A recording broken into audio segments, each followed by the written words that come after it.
firing up the nozzle confabulators here. Boom, here we go. What do we got? Shirt check. Good. How do you Turn on my nebula. one thing oh yeah, there you go. One thing I noticed with sort of always noticed with Photoshop is that there's real, I don't know, there are like things you can do to adjust a photo in Lightroom, which when I was doing a lot of photography, that was integral to my workflow. Yeah. And there are things that you can't do in Photoshop. I don't understand it. Like I'm just trying to, but there's probably like, okay, you layer these three kinds of adjustments and tweak this here and do this kind of clipping mask or whatever. But it's like, I don't know why it's like Photoshop. I really can't do some of the stuff I would have done like maybe I would have done in a wet darkroom. Like there's an adjustment that sometimes that in Lightroom, if memory serves, is called structure, and it just adds a little bit of contrast at points where how do you describe it, at points in areas where there's a sharp divide between light and dark. It makes things like kind of, as my my old darkroom mentor when I had that job in that wet darkroom in New York, which was fucking nuts, would say, it's like, hey, can you make it a little snappier? Make it a little snappier. And he didn't quite mean contrast. It was something else, and it's called structure, if memory serves, again in Lightroom. And I'm just trying to add a little bit of that. Hey, Julian, can you add a little snap? I remember him saying that, and I'm trying to add it to this one image. And I'm just like, I don't want to add just like, I mean, it seems like, what am I saying? I'm complaining about Photoshop basically. It's like there's not. I get better controls over images in fucking Instagram. or just get to what I want to get to without having to watch 16 YouTube videos. Yeah, I'm just looking that up. I know that I'm trying to find a reference to it. I know what you're talking about. Structure is a form of sharpening, but have you tried using unsharp mask? Because to me, structure and unsharp mask are very, very similar. Okay, I think it's just a different, go to filter and unsharp mask. What I recommend before you do anything to your photo is turn your photo into a smart object. I see, here we go. Yeah. The reason why. Here we go. All right. Just right click, convert to smart object. When you now see, I'm all layered up here.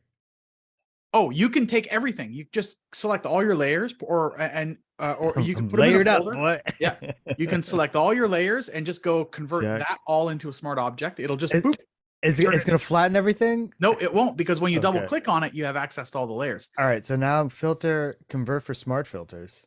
Is that what it's only the option available? Oh, for this is hang on a second. Let me I'm gonna share screens in the yeah. Oh, hang on. This is a reminder. Nope. Thank you, Alexa or Siri, whoever you are, whichever one. Oh, shut up. Alexa, stop. Yeah, stop. This is my my Echo device reminding me to remind you to remind me about the video thing that you talked about. Yeah, so we're gonna and we'll get through this, and hopefully we'll actually remember. All right, cool. So everything that you have there, go to your layers palette and right click, and then go to convert to smart object. Okay, check. Yeah. Boom. All right, cool. Now you're good. Now am I okay? Am I okay? But did I lose my layers? No. If you double click on it, what'll happen is it'll take you to a file that will have all your layers, so you can still go and tweak things. Wait, I double clicked and that didn't happen. Okay. Oh wait, no, here, can't cancel that. And then double click on that smart object. On which part? Because if I double click here, I think the icon this thing opened up. Yeah, no, click on the icon part. Okay. Double click. If I double click that, then I get this. Why is it okay? Double click on then the name does the thing, or maybe right click. Maybe my settings are different, but right click and it'll say, or right click on the name and not the icon. See, these are the things that just like, man, who's working over there? Okay. Convert to smart object, new object via copy, edit. Yeah, I don't actually, I'm not panicked, but it would be nice to know. Edit contents. Yeah, yeah. Okay, you know what? Just click that button. It was just a color management error that I've Okay, never there we seen go. All before. right. So yeah, you'll see that anything that you change there when you close that window, because that file is now called photo filter one Check. Okay. .psp. So when you close that, Now I'm now back you're here. okay. So what you can do is go up to the top menu where it says like filter Okay. and go to sharpen Ooh, my topaz is right there. Sharpen. and then go unsharp mask. Okay. And that's when you just find a place in your photo that you'll want to use as a reference, and then leave that at around 50 to start with, and then play with radius and threshold. Those are the two that will give you a little bit more. Yeah, you have to, I think, let go. Okay. Give it a chance to.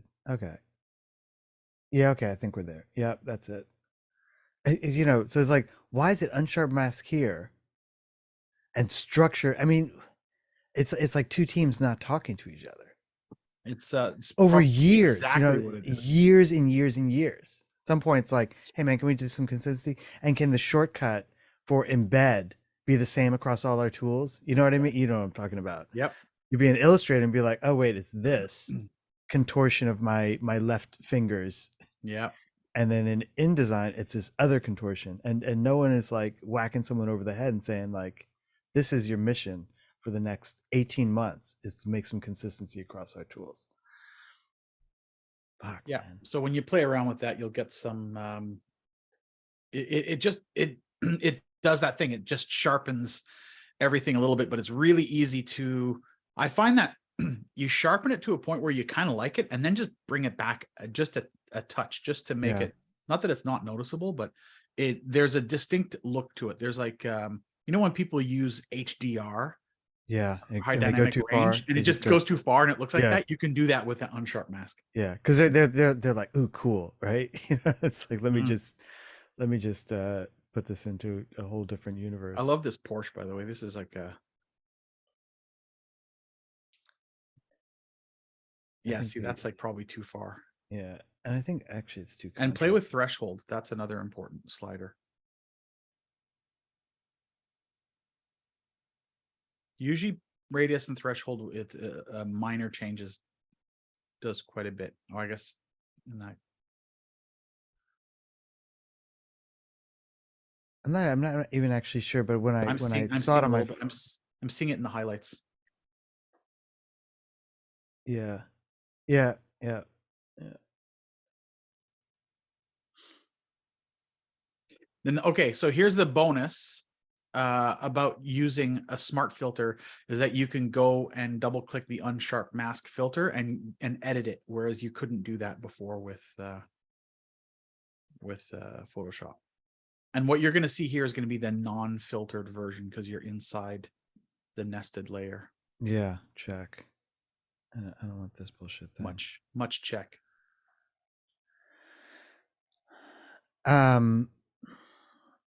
Okay, cool. Thanks for that, Trey.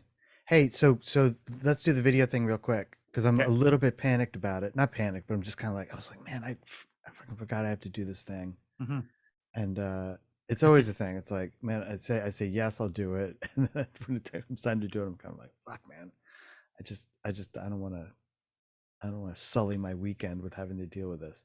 But there's this UNESCO event that I was asked to go to like a couple of years ago, and then it was postponed because of the pandemic, and then it came up again, and then I just kind of decided, it's like, man, I don't feel like it sounds really, really nice, but also I just couldn't deal with the thought of spending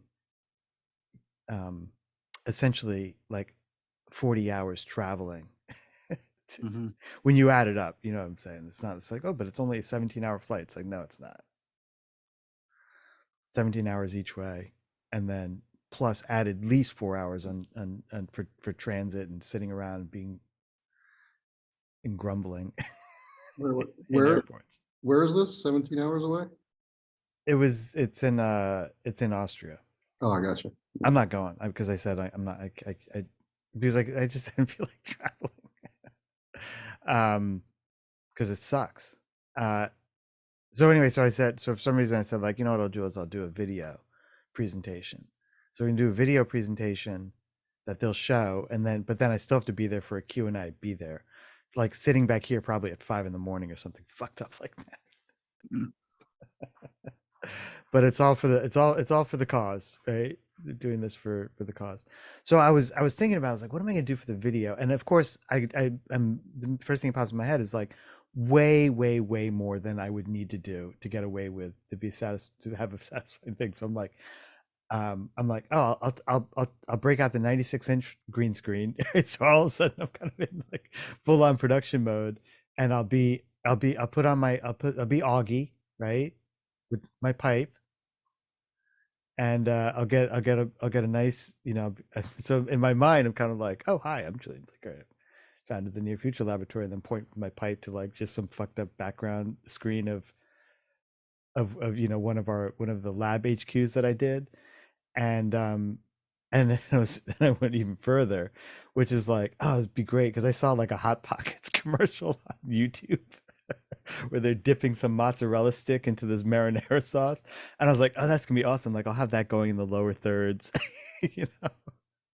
and I'll have like the work kit, like a little spinning animation in the work kit. Then I'm thinking like, oh man, it's gonna be a whole, like all the lower thirds crap that you'll see on like the Home Shopping Network that has nothing to do with what they're talking about. It's just stuff popping up.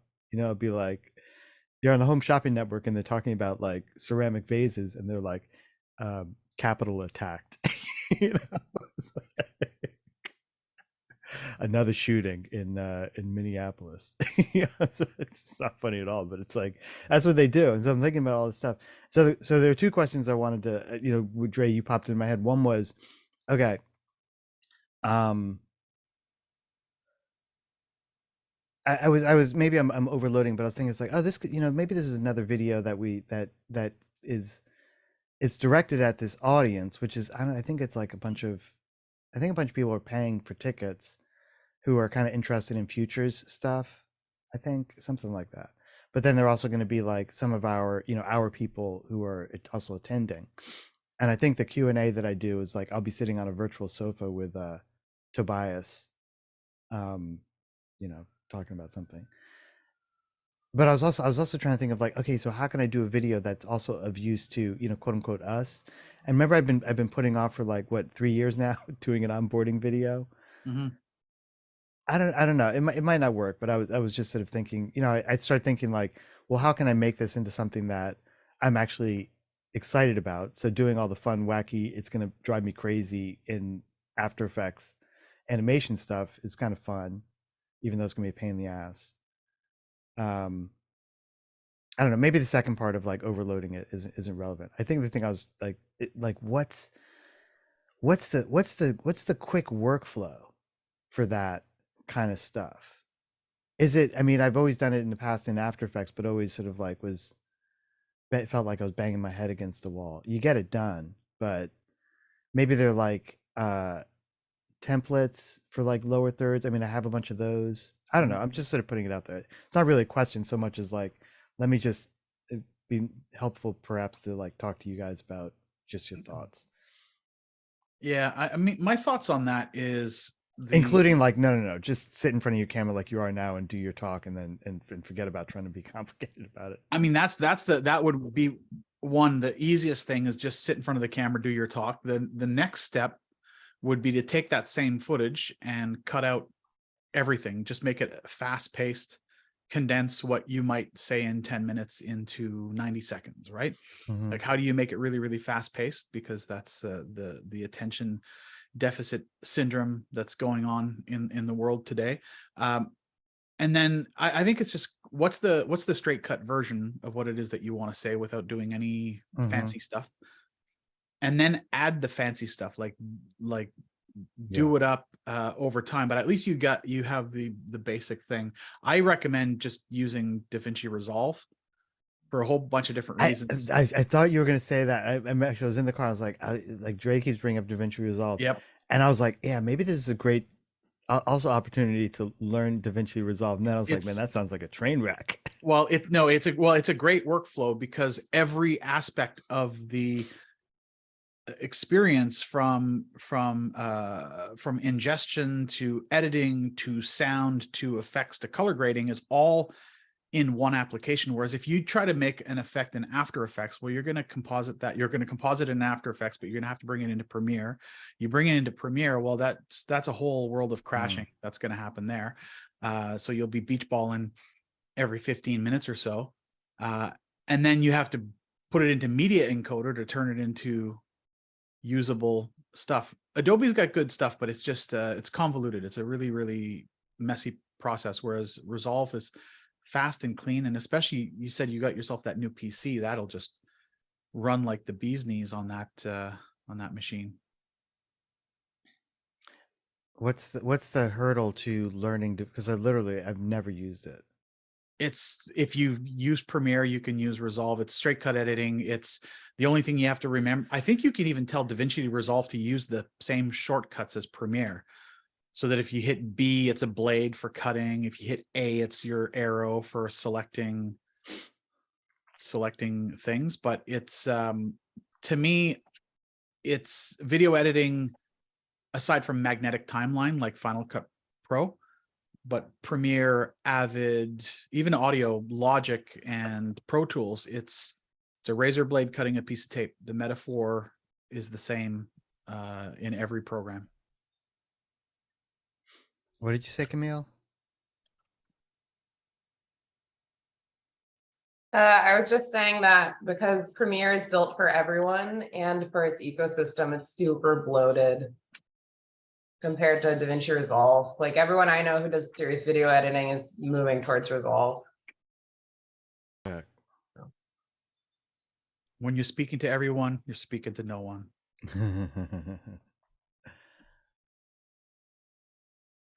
All right. Okay. I that totally makes good sense. Thank you, Drake.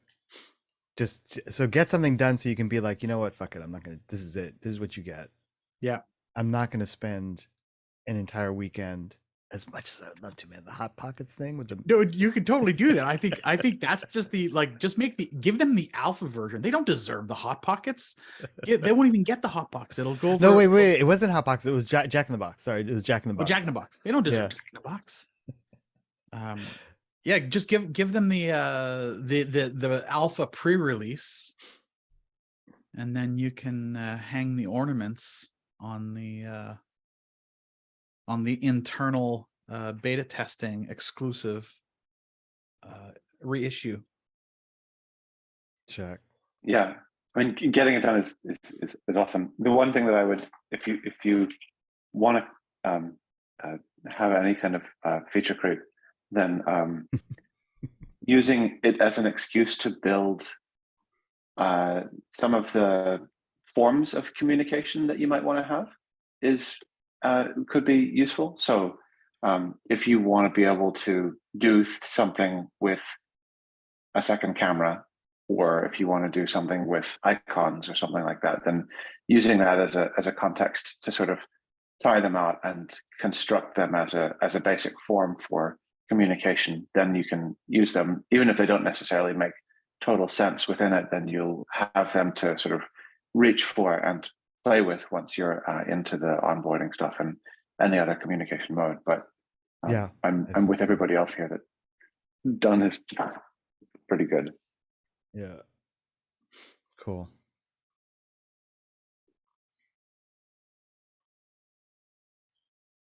And so DaVinci Resolve, so it's free, right? Yeah, there's a free version that will allow you to do all the basic stuff, any straight cut video editing. It's when you get into stabilization, motion tracking, fusion, when you need to upgrade to the paid version. But the paid version is like, I don't know, 200 and something bucks. It's not that expensive, and it's a one-time license, unlike perpetual subscriptions. Ugh. Yeah, and like the perpetual subscription that is Adobe.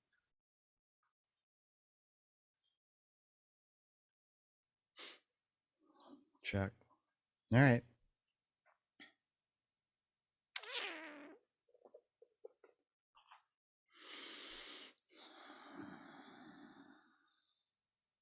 Should we talk about? Everything. Okay. Oh, one thing I can talk about is today's design fiction, Thomas, is kind of a Green Pages-ish type of thing. Yeah, So you need to check it out.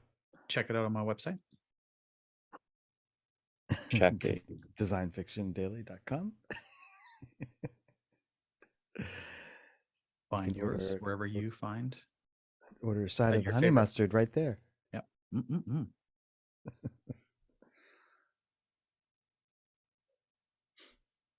Hold on.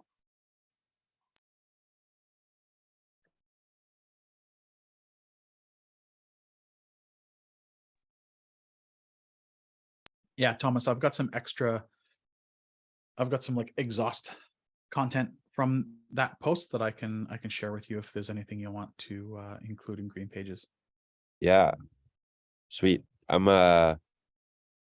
yeah, full speed ahead. I think with the general seminar thing coming up and like the idea of doing a digest, my schedule has opened up quite a bit. So I'm thinking about on Thursdays doing like a digest day where we just share and talk about different articles that I am collecting and hopefully others are collecting or are invited to collect as well. Mm.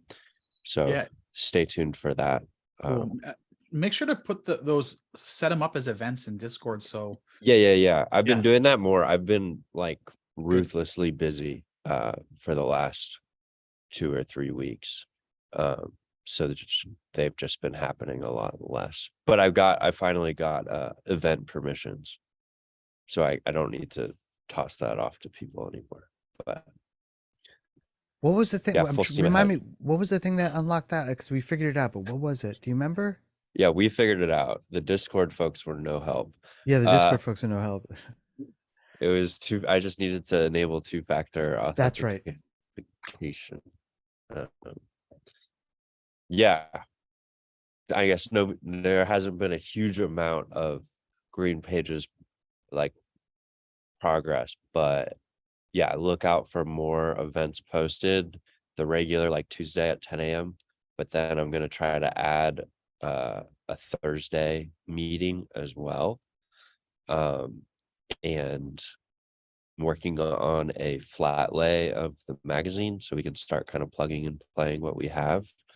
And there's just a lot of like fruitful stuff going on. I think if anyone's been following the writer's strike, I think there's a lot of really good kind of content in there. So yeah.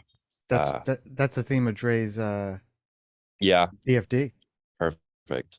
yeah. I remember the 2007, 2008 writer's strike, and all the shows disappeared and reality television became even more horrendous. But I just remember Dr. Horrible Sing-Along blog being one of the highlights. And this was a perfect example of people just doing it because they love making stuff. They kept writing, they kept acting, they kept doing things, and they put it on the internet. And I remember Apple, it was like a video podcast. Apple had video podcasts before there was video podcasting, and they released it once a week for 3 weeks, and there were 15 minutes each. I just thought it was awesome. It was like a web series, and now it's on Netflix, but such a great little musical Joss Whedon thing. And yeah, good stuff can come out of that. And that's what I wanted to do with today's design fiction, was talk about how, because the studios are pushing back on AI. Like not pushing back on AI, they're pushing back on the pushback on AI. Writers don't want it at all. Studios totally want it because they can see what it can do. So I'm imagining something where it's going to work out. It's going to work out and everyone's going to be happy. But the possibility is there. I think it's just a matter of thinking through a few different scenarios. Yeah, there are a couple of things that are interesting. I think the writers, like, their approach on AI has gotten a little more nuanced in the last couple of days, saying that like they just want the union member to be offering the inputs to the AI, and they're kind of like starting to see that they're not going to get rid of it.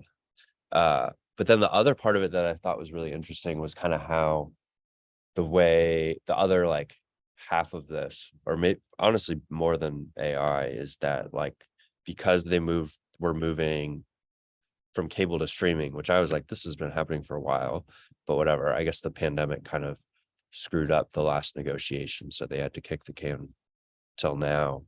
Was that the very like structure of the shows is changing because the way the shows are being delivered is changing. So writers were once employed for 24 episode shows, and now it's like 8 to 12. So that's like another angle that I think is pretty interesting, is like, as what's the new delivery system of content, and how will that change the structure of the stories that we're watching, because streaming has effectively led to like these prestige TV series that run a lot shorter and, you know, therefore employ these writers for a lot less time, which has Yeah, also become a problem. Yeah, I'd heard that showrunners on streaming shows make less than showrunners on regular shows, but yeah, of course they would make less if you're creating fewer episodes. Yeah.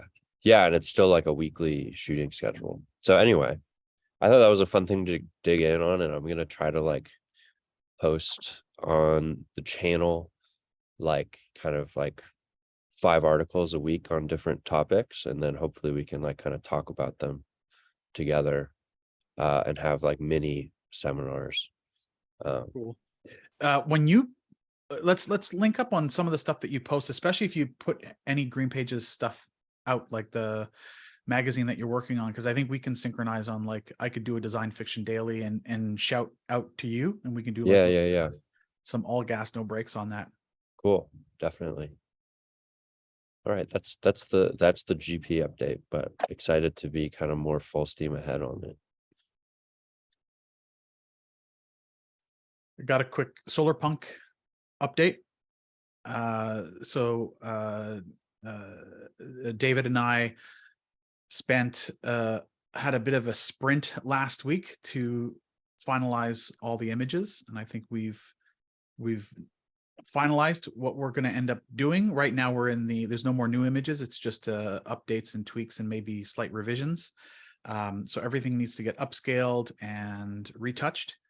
So that's that on the image front. I've engaged an editor to work on all the copy. So I'm meeting with her. Her name is Susan Hung. She's a writer that I've worked with for a long time, and she's enthusiastically agreed to help out on ABCs. So I'm briefing her on Monday, and David and I are going to meet later today to go over all the points we want to make sure she's aligned with. And then we're also going to probably put together an outline on who and what we would like to talk about leading into the book. Like, David and I will probably do some kind of an introduction. We'll probably want something written by Julian, something written by Jay, maybe something written by Andrew. There's a few different people that we'd like to maybe write parts in front and behind the book, and so we'll probably start doling out those instructions next week, and then it'll just be wrapping up the layout and getting ready for print with Ken Kong. You decided to use Ken? Yeah, it's the only affordable option. All the local options are great, they're amazing. It's just really, really expensive to do it locally. Yeah. I mean, that's what I found. So in related kind of tooling and for manufacturing book stuff. So Patrick and I were so the manual design fiction. So like the next printing of it, which is the paperback one with a super secret surprise, is actually 2 super secret surprises. Is I've been using this 3PL in South Carolina, because my vision was to have a 3PL domestically, meaning in the US, and sort of vaguely at some point maybe having one in Europe. But I think we've decided that we're going to do have 2 3PL, so two third-party logistics operations and we'll continue to use the one that we used for the first printing of the book, which is in it's in Berlin, and so trying to figure that out and how that's going to work. But the thing about so that way, you know, you just get, you know, it's easier. Logistics hopefully are easier. The other thing is like this 3PL in Berlin, which is called OML, is like I think that they're just optimized because they mostly do like magazines that, and, you know, printed material. It seems like, from what I understand, and from Patrick's experience with them, they will do other stuff, but that's where they're. And I think they just get these fucking incredible shipping rates, even like rest of world, with, you know, like with tracking. I'm just like it's like it's mind boggling, and shipping, you know, logistics is a killer, right? So you know, as a hyper collaborative, we want to find, you know, we don't want to like throw Mazuma away, right? And so if you can find a way to do it, the tricky thing is that it's not a tricky thing, it's just logistics that I'm wrapping my head around. Is like if possible in your minds, don't consider the environmental impacts, but it's like you get printing done and then it ships across the ocean to get to Los Angeles, and then I got to get let's say half from Los Angeles to South Carolina, and the other half from Los Angeles to Berlin. And it's so just there's a lot potentially a lot of moving parts. Maybe not. Maybe if I go to the freight forwarder that I've been using, I tell them that, and they're like, I mean, we do this stuff in our sleep. I thought you were going to say like we need to send a bunch to, you know, like 12 different places. I don't know, but it does make things a little bit tricky. But what I'm going to do is I'm going to ask, because I just got an email from Ken Kong, and he's like, okay, so let me know where you need this stuff sent, because originally we were just talking about Los Angeles. So I'm just going to run by him. It's like, can we split, and tell me what it would take on your end to split and have some half go to Berlin. I'm just making up a thing. And this is for Androids, for It's Time to Imagine Harder, and for the 10th edition of TBD catalog, 10th anniversary edition TBD catalog. So there are all these things to factor in. I'm just mentioning that to you, Dre, because I'm sure when you talk to Ken, he's going to be like, okay, so where's this stuff going to ship? And one thing that might be worth, if it's not part of the conversation, might be worth just kind of bringing to his attention is, hey, I'm you know, maybe don't use the word showrunner, because it'd be like, what the fuck are you talking about? But just be like, this is another near future laboratory production that I'm running it. The other thing, which you've probably already done, this was the advice I was given by someone else who's used. So Jan Chipchase used Ken Kong and his operation for his book, which is beautiful. It's, you know, beautiful high end book that he did.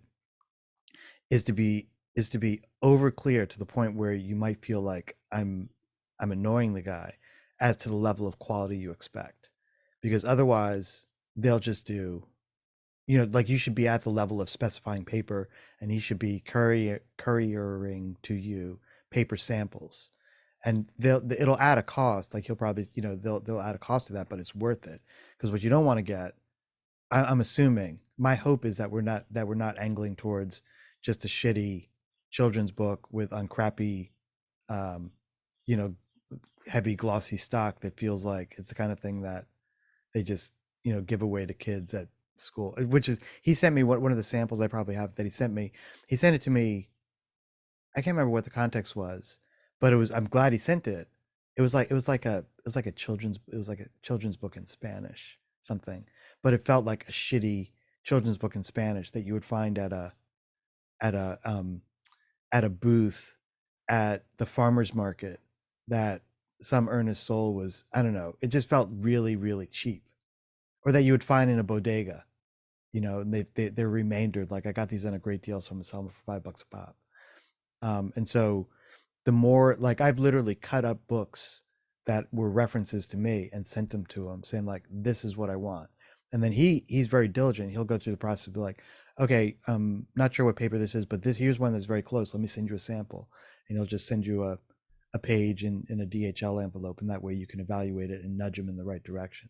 But the Jan told me it's like, just be super specific and precise about the kind of quality you're expecting. Even saying like, I expect to sell this. Imagine this is like, like a $40 book. Just like go, way out. It's like, and our customer is this kind of person, and they're this kind of thing they're going to treasure. I want to, silk ribbon. What's that going to cost? And then you can always dial him back, but at least in his mind, he's like, oh, okay, yeah, gotcha. Yeah, this is like art quality book or whatever your ambitions are. And that also reflects, because he'll do that and he'll be like, okay, well, this is going to cost you like an extra 12 cents. You're like, great, perfect, thanks. Because then you're going to, you get a price and be like, oh, crap, oh, this is great. $2.50 a copy, landed cost. I'm gonna sell this thing for 35. It's like, now I'm thinking of like getting a Ames lounger for the RV. You get what I'm talking about. Yeah, awesome. Yeah, that's good. That's good recommendation. I'll get on him for sending some samples. I'll probably just do a big batch. I already did set the expectation that I wanted it to be like post-consumer paper. I wanted the paper to kind of reflect the theme of solar punk. So I'll definitely get on and be over clear about it. Yeah, over clear. And there's the language thing, so you just sometimes it's like, and then also I think probably their bread and butter is doing this stuff for people who don't really care about the quality. It's like, I just need 100,000 of these catalogs because we got a promotion going in 6 weeks.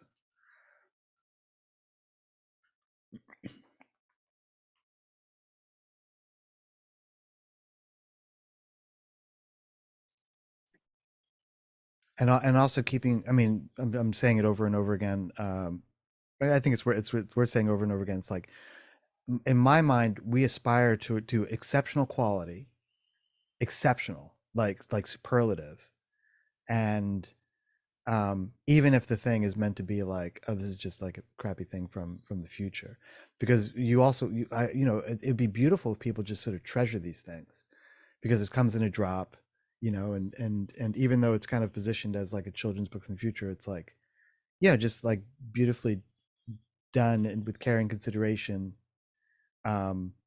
as a limited edition thing, even though, we're playing the game like they're probably like tons of these in this future. But for us, it's like, if you got a box of stuff, one of these days we'll do the subscription service of a box of stuff from the future, and they'll be like, just be all things that people will just admire and hold on to. Yeah. I'm going to ask him for scent samples. I'm going to tell him I want to know how it smells. And that's going to be part of the criteria. Yeah. Can you make it smell like Double Bubble? Yeah.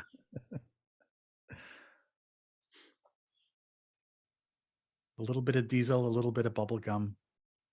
Ozone. Ozone. Yeah. Yeah. Actually, I can make ozone smell. Hang on. Let me turn it on right now. Boom. And all the other things, Boom. like if you want them to, like the just stuff that you think about, like if you want them to, ask them about it getting like shrink wrapped, all that kind of that Yeah, fine detail stuff that I talked to I had a really generative conversation with one of the Ontario guys, one of Patrick's contacts, and he got really excited. Like I told him the level of quality that we were looking to go for, and we were talking about like linen covers and there just you go. all kinds of just really like he was helping generate all kinds of ideas. He was getting as excited about creating a quality piece, and so I did take a lot of notes from that, and I'll be using that in our conversation with Ken. Although the Toronto guy that I spoke to, he'd be good for like a short run. If we needed to do a short run project where we were doing something for a client and we only needed a few dozen items, he would knock it out of the park. Yeah, it's good to have those guys in your hip pocket as well for that. Mm-hmm. Just a small or quick, or because I was thinking about that, like when we were going to do the LACMA thing, I was thinking about, okay, if we have to, we could go to We could go to a printer. I still want to make that that trundle bike. I know Jed would be into that. He made a like a delivery bike that was actually where we sold the books out of, and like an e-bike. It's just a kind of trundle three-wheeler? around, and it's Oh, got a no. thing, Oh, and yeah. you have a Fast little food. cash register situation or something, and just kind of tool around the LACMA thing, not out of a sense of like revenge or fuck you guys, but just kind of like in the spirit of the vibe around there. With I a should little have, with those bells, you know, the it's like a platoon of bell, like a squad of bells Yeah. that the I Like the ice literally, cream guys. like the yeah, ice cream guys have. Yeah. I just heard one maybe about 2 hours ago. Now that today's a very beautiful day in Toronto, and I heard the bells, and it's the knife sharpening guy, Oh man. and he's got his bike, and ding ding ding, and you run outside with your kitchen knife, and he'll run it through some sharpening gizmos and give you back a nice sharp knife. Yeah, I live near where the platoon of ice cream men meet in the Mission. It's always nice. Get there around 12 and there are all these old men with their carts. They will not give you ice cream for free. No, nor will we give our books away for free. I am working on some merch. Let's see here. I've got a sample here because I've got my NASA Punk trailer that I'm working on. So I've been making these, got these like embroidered patches. Camille, I like how enthusiastic you are about that. I might just have to send you one because of that. I'm so hyped by the patches. I'm like, Nice. I'm stoked. I live near JPL. So at the local dive bar, there are like a bunch of JPL NASA people all the time. So I'm gonna start like subtly wearing it, see the comments I get. That's awesome. Okay, well, I'm working on some NASA Punk stuff because I you know, I've got my travel trailer that I'm doing up to be like this little NASA Punk mobile, and I'm making some stickers because there'll be a NASA Punk sticker on the trailer. I'm actually looking for, if anybody knows this, I'm looking to make a custom spare tire cover. I want I have the circular NASA Punk logo, and I'm looking for custom spare tire cover company. Seems like they would be all over the place. They're not. They're Okay. like there are some that will let you print your words on one of their stock designs. I'm looking specifically for a white spare tire cover that I can print the kind of that blue circle NASA Punk logo. Yeah, they're just hard to come by, and I might have to, and also trying to find something that'll deliver to Canada. So if I have to, I'll just order something in the States and I'll take a trip down there to Detroit or Michigan or something like that to pick it up. But yeah, the plan is that I'm going to have some merch in my trailer. So as I'm traveling around, and I'm starting to think about doing a fall trip and make my way out to California. Yeah. And I'll just basically be camping all the way. So I'll basically, wherever city you're in, I will find somewhere relatively remote to camp out at, park the trailer, and then drive into your city for the day to hang out, and then go back to my trailer at night, type of thing. That's But Camille give you instructions on all that stuff. Amazing.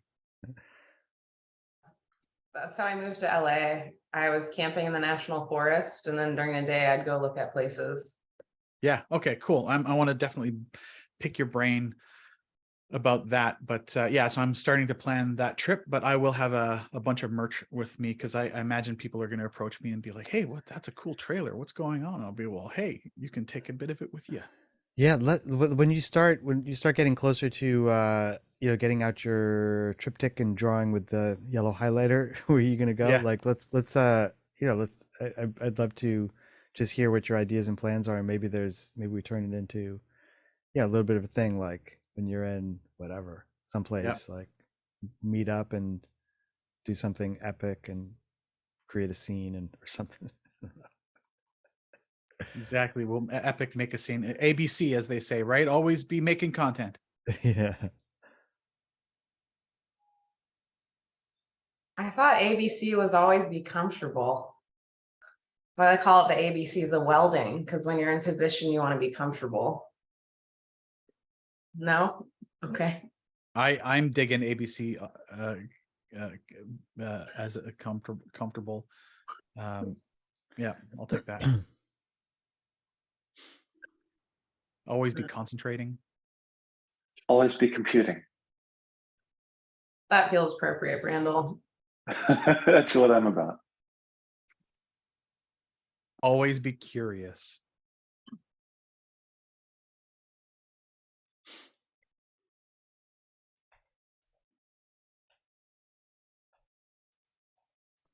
Amir is a man about town. It's such a rainy day in Vancouver today. I hate it. I hate it. But finally out of the transit. Ray, I had a few ideas about the print samples that you may be asking for. And I was just thinking that I did this little print in my undergrad, which was on Nintendo and the way it's developed in the gaming scene. And to get these, I wanted the colors to be as close to as a screen. Mm-hmm. And any and every cardstock paper, or I spent a lot of money on that because of the experimentation as a student, but I was not getting the right colors. So they printed, I finally just stumbled upon this paper, which was, well, I don't want to say silver, but it had like a tint of this metallic grain to it. And it was not mirror finished in any way. It was very matte. So it looked white, but when you print on it, your colors just tend to pop. I'm gonna try to find that. Great, I'll connect with that printer. It was like probably 8 years ago, but I have him on my contacts. So I'll just ask him what that sheet was, or if I can find a sample of it. I have the book with me here. I don't know if you're looking at something to showcase it to look like it's from the future. Maybe something that pops those colors would be interesting to look at. No, that's good. That's actually a good push, because I feel like with solar punk, we'd want to really emphasize the greens and the natural colors, and it might be something to look at there. And my plan right now is that I've got friends with design studios, so I have access to color calibrated monitors and Pantone swatches. So I would probably see you later, Thomas. Probably use Pantone and color calibrated monitors to start with, but I like this idea. You've planted the idea in my head now that there might be some paper stocks that will be more conducive to really making the organic or natural colors kind of pop a little bit more. Yeah, and again, I have the book with me here. It was this old Nintendo book, and I can send you pictures of the colors the way they popped on it. I am currently also just making these little postcards for my exhibition, which is like a postcard written by an object from the future as if it's sentient to its owner in the past. And they are basically disposable or reusable mini LEDs, flexible LED screens that you can like use as a postcard. So I'm trying to find that stock over here so that I can print those colors on it. If I manage to find that here, I can also send you the name, but I'll definitely send you pictures of the book that I already have. Great stuff. So, awesome. yeah. Thanks. Yeah. Just connect with me on the Discord, and we'll coordinate that. Yep.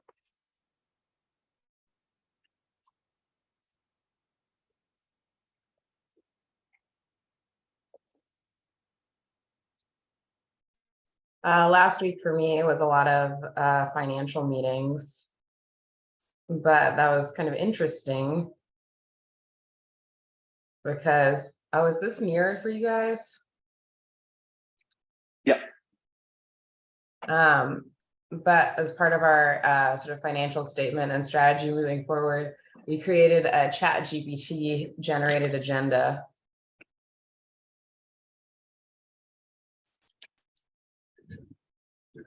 Which was fun and sort of weird. And now, further moving forward in a boring financial context, do you guys see opportunities on the horizon in terms of investment looking at AI? Because the model seems to be free or subscription based.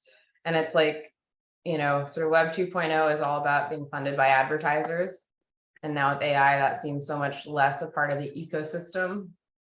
Like, what are the technologies moving forward that are going to kind of be worth investment?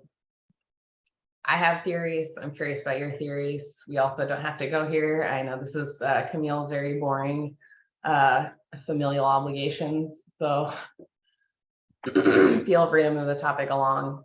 Yeah, I mean, I'm happy to. I don't have any immediate answers to that type of like investing in like company investing or investing. Yeah, we don't have to be more directly specific. like that. I'm just more like general, like here what are to- the technologies that prove humanity via a screen, right? Because that's going to be important moving forward. Yeah, well, okay, here's a thought that I have, and it's less about the technology, but it's more about I think models are going to be huge. I think data models. So I'm working with a company right now, and they asked me to help them. They're like, we need to do this AI thing, help us do the AI thing. So I'm helping them figure out an AI, like a local system. They deal with a lot of sensitive information. So there can be a local install of like automatic 1111 or stable diffusion. And we're going to get into doing models. And then because they're in a very specific business, I'm helping them figure out a way to convert all of their historical data into a proprietary model that they can start by using to generate stuff on their own. And then from there, they can start to license that to other people. So I think the investment is models that become licensable. So an example is they deal with regulations. So I'm going to help them build a data model based on the policy and regulation documentation that they can use to interrogate it and to inform their design practice, because their designs are heavily regulated. And once they get that figured out, then they'll be able to license that to every design firm that has regulation applied to their designs. Is this like a MEP model? Because I've seen that bandied about in the architecture space. I don't know what like mechanical, electrical, plumbing, like doing the routing for those types of things, right? Because we have so many like records of those buildings. So it's something that like we already have digital. So it's innately really trainable for these models in terms of data. Yep. Yeah, I think that's it. I think there's going to be companies that, what are the picks and shovels in this gold rush, right?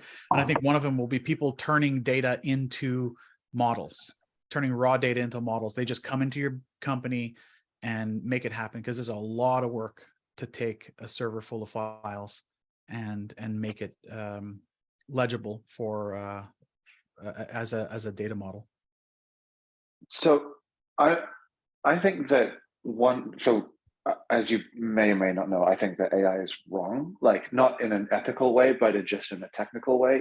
It's completely mistaken. It's completely mistaken in terms of what process it's pursuing. But in terms of like what are the picks and shovels, the reason why I think it's wrong is because it's looking at final artifacts, and that's not how anything gets built. A book is not written from start to finish. You start typing and then you finish typing and then you have a book. But the data models, the sources that everybody has right now is substantially finished artifacts. There are these representations of finished buildings, finished posters, finished works, finished web pages. And so to Dre's point, like the models are going to be crucial, but the way the models need to be harvested is actually in the creative tools that are responsible for the production of those things.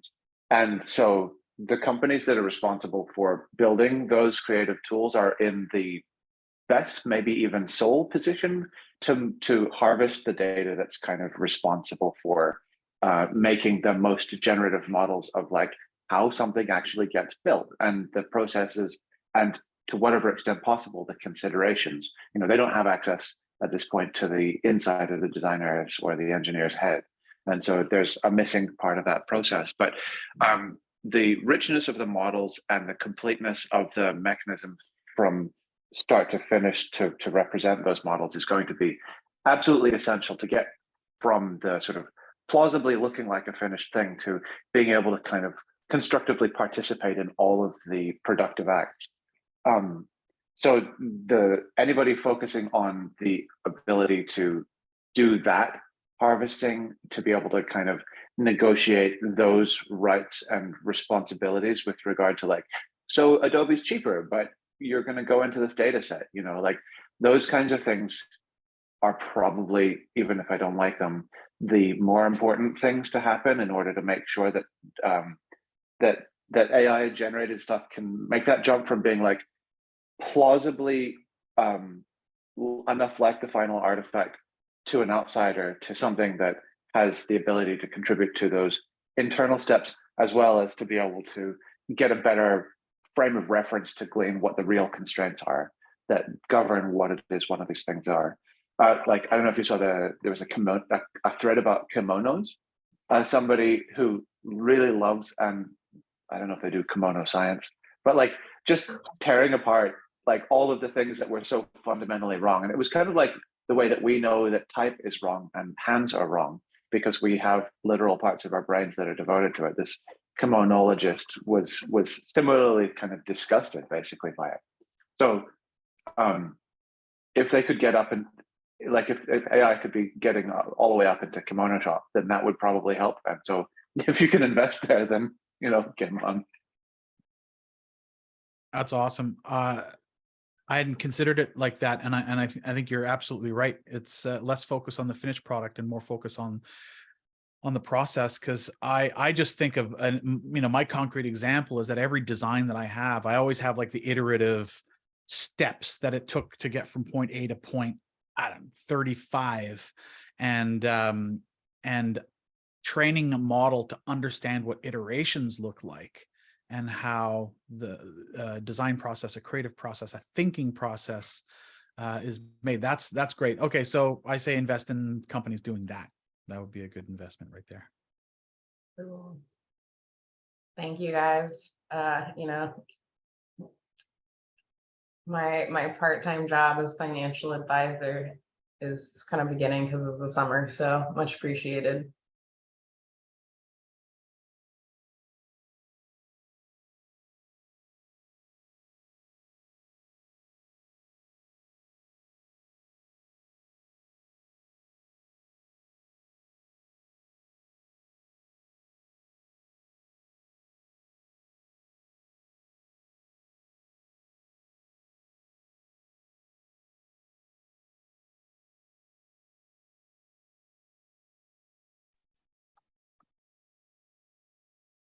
And it just made me think of like, in terms of like, you know how there's the ad supported Kindle now that's way cheaper. It was interesting thinking about like being you know, having different tiers of Adobe products where the AI is allowed to pester you for explanations. You know, so if you deign to explain yourself, then it's a lot cheaper, because it's like, why are you doing that? How What's this for? How does an ad-supported Kindle work? I haven't heard of this.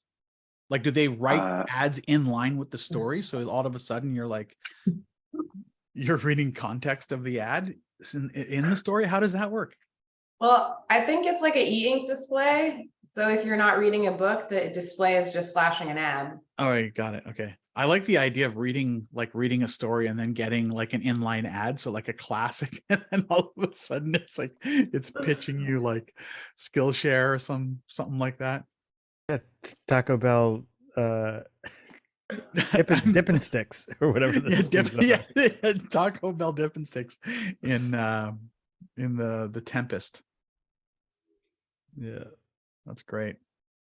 Good Why morning. start I'll convolving the keep my type. camera off. I'm just saying hi. Hey, random. Hey. You could start convolving the text, so you end up reading Brave New Patio World. Sometimes I feel like books feel like that though, like especially during the era of like every book is a dystopian future. You know, it was like these like really known places that are sort of remixed to be in this dystopian future, like the Merchandise Mart in Chicago or something. I was like, why can't we kind of imagine past our kind of current landscape? Well, it turns it into a vehicle for being relatable. So like one of my favorite authors is this guy, Greg Egan, who is this very weird dude from Western Australia. But you know, one of the main books that he likes the most is about these sort of subterranean mechanical ants who have to change their society because they realize that the asteroid that they're in is in an unstable orbit around the star, and so they need to be able to shave a piece off one side of it, and it's about the internal society and mechanics of what happens there. And it's just like, yeah, this is very interesting. I'm not sure how many people are going to follow it.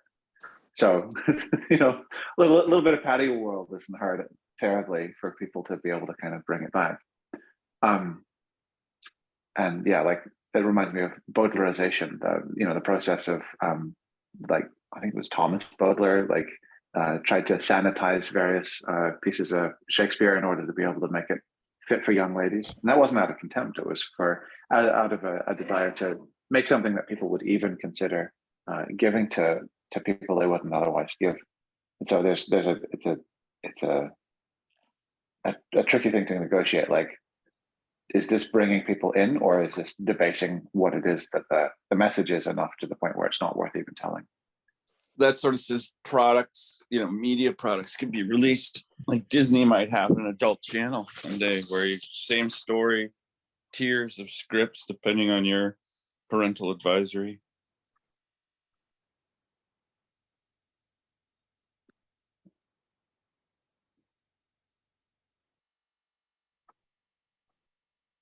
Speaking about the writer's strike, which came up earlier, like, what are people feeling about it? Because I feel like there's already so much online streaming content. Like, I don't know when I'm going to run out of content already. Like, how long are these writers prepared to be on strike is sort of what I'm curious about, because like looking at the ecosystem of like online streaming platform and products, like now that you can publish films so cheaply and there's like so little getting returned to the studios in terms of, people are paying subscription fees, like people aren't getting like the bump, studios aren't getting the bump from DVD sales after the fact, right? Like there are all these kinds of different factors that have affected the profit margin of those things, but they've still kind of worked to keep it very, affordable, for people just paying like monthly subscription fees, etc. Like, it feels like this industry isn't sustainable as it is now. What does it look like to make it more sustainable so people get paid, equitably, but also, like what is the timeline in which that needs to happen, right? Because already there's just, I feel like so much content, like I can't keep up with any new show or whatever that's happening, right? Like, do other people feel like that's a problem, There's still always the glut of bad content and where's the good content. So it's always a winnowing process. I wrote a thing this week for my niece called IOM, which stands for Interactive Options Menu. And I basically aligned the AI to do the MCU. So I said, you're in the MCU, imagine a great story. And it goes, oh, we're in the MCU. What do you want to do? It doesn't do anything. And so I put my IOM in there, which is designed to generate options and just enumerate options for you to pick with the number. And it's starting to work. I'm going to release it to you guys. But basically you align it, you throw IOM at it, and boom, I was in an Infocom game. Text adventure, roaming around in the MCU. I gave it to her. She played for about half an hour. She was the heroine. She went, no, I don't want to do the thing. And then they said, oh, you got to do the thing. And she went and did a thing. And then she came back and said, okay, I'll do the big thing. And she played for about half an hour, generated about 15 pages of content, and went to her other little app and reduced it, cleaned it up, and posted it as a script in her little fan fiction group. It was as hard as saying, go to the MCU and here's a little interactive style. And she had a great experience. How hard is that going to be to do? I saw another AI artist who did an amazing set of Star Wars reboot kind of images, cameo shots of the first Star Wars. It's not going to be hard to even throw that text and generate the media, as far as I can see. So in 2 years, we're going to be able to fully make interactive movies out of our own minds. It's like, I think the role of the artist is being shifted right onto the shoulders of the viewer. That's where I'll stop talking. Have you seen the Star Wars trailer reimagined as a Wes Anderson film? I haven't seen that one. I've seen a couple other things along those lines. If you look for that one. It's really well done. It's please find a link. Yeah, it's Mid-Journey renders that are with a nice voiceover and the right composition and the right kind of pastel, vibrant look. I would watch that. I would watch that so hard. I don't care if a machine made it. I'd fucking watch it. Yeah. What was up with that pizza commercial maybe a week or two ago? You guys see that? Yeah, like that was Pizza awesome. Hut The hug pizza spot. and beer commercial. Yeah, the hug spot. I Those were posted so the beer good. commercial. I posted that beer commercial on the feed. It was the first light I've seen of one of those, and it was terrible compared. I follow an artist, Victoria Blank, and she is just crushing it with her look and the sexuality of the models, and it's everything they want for a Bud Light ad. Oh my god. And the quality of her work, and she's doing animation, dancing and stuff. It's just incomparable compared to what Bud Light paid for. And I can't imagine that they went and hunted the best thing they could find. My sister used to do the advertising for AB back in the 80s in St. Louis. So they spend. It's fascinating. Do you guys feel, one of my parts of this conversation is, I think it's interesting that artists who nobody cares, artists have always been starving, and they're the first ones to be threatened with losing their work. And yet they're also the most culturally astute, with their eyes open, what's going on, what should we say, how do we say it? Those things are in the artist's hands. They're getting brushed off first, I think, is sort of a good thing for the culture, because it sort of says, oh, here's this disenfranchised group already that doesn't really matter. And then all of a sudden they realize everything matters. And they see that's, it's like, I wish the hard, difficult labor jobs got taken first. Is that really better? It's such a weird inversion of the expected result. And it comes for capitalism first. And my thesis is that capitalism is about managing scarcity, and this is technological abundance. It's not organized to manage abundance, and so it's going to keep watering it down into capital forms and saying, oh, this is such a big problem, I would almost assert that the current conversation about AI is just a naive result of not understanding how to have an abundant society. I see it a little differently. So first of all, AI, again, like I said before, AI is wrong. I would also say then that AI is bad, particularly at making media and being able to play the part that, Thomas and Dre will tell you that the actual mechanics of media production is so complicated and so specific to the way that those things work that AI doesn't have the ability to sort of participate in those roles in the way that the studios would expect. I would also, though, argue that that doesn't necessarily matter for the disruption of the labor markets and the relationships. And so enough stuff can be and will be destabilized so that some people will sort of go long on bets that upend the power structures that govern what it is that people do with media. So back to your question, Camille, of like, what are the strikes going to do? They're going to wreck some shit, and some people will suffer. Some people you want to have suffer will suffer. Some people you don't want to have suffer will suffer, because people will sort of act with overextended bets on the capability of cutting various interests out of the loop. But that's nevertheless going to kick off some longer streams of R&D into ways in which the concept of media writ large will have the ability to change over the next like 5 to 10 years. But they're going to be a slightly slower bubble as people will become disillusioned with how those things do or don't pay off immediately. I would say, in terms of to your point, Random, about like what who is displaced and stuff, I would say that the people who actually run the show are the people who go to private elite liberal arts colleges on family inheritance and tracks, and they have always and will always be the most competent readers of society, because they understand what it is that business is, because it's not capitalism, it's power.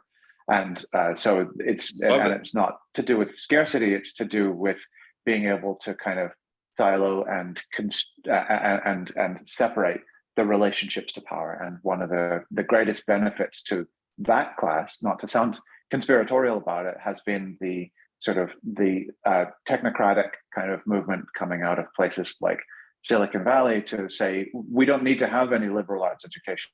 We don't need to understand the political consequences of any of the decisions that we make, because that those aren't relevant. But Mark Zuckerberg has a degree in classics. You know, that's because that's at this point much more of a study in raw power and the relationships of ideas to organization, to function, to outcomes. And so those people still exist. Those people are still pulling the strings. They just one of the things that coming for artists means is that artists were always the second most sort of astute observers of the relationships to those aspects of power. And they're going to go away, or they're going to be severely impinged in terms of their ability to create things that then give rise to their access to they're almost avenues to an annoyance to that structure, because they're providing some reflection on the process. Right, but in the past, at times, some of them were kind of necessary annoyances because of their ability to kind of contribute. But when they can be kind of broken apart and siloed like that, then it changes the ability for them to kind of reach a voice, and then to be able to kind of exercise that in a visible public sphere.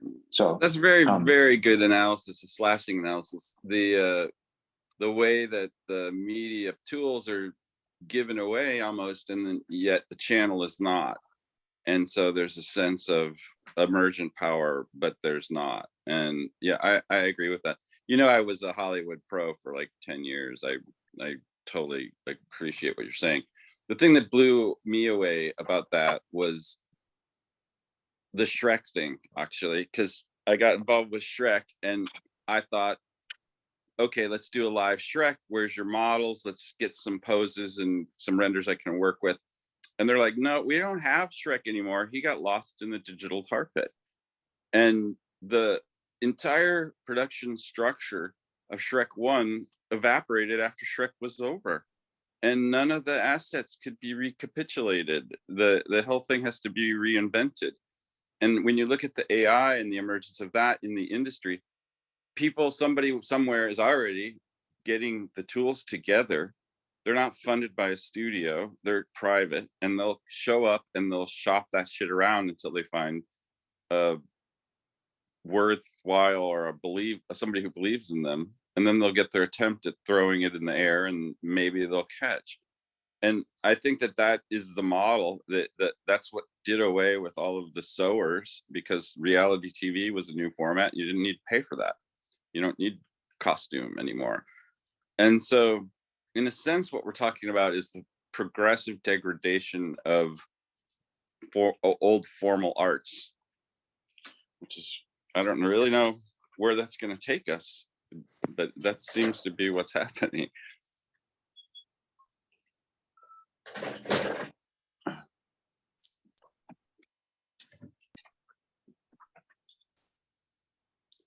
You guys seen that simulation, the yard sale? It's this point of barriers and the, I won't call it privilege or whatever, but it's like the super rich are inevitable because of the way money flows, like to your point, Randall. I'm going to put it in the chat, so a link here, but The pudding.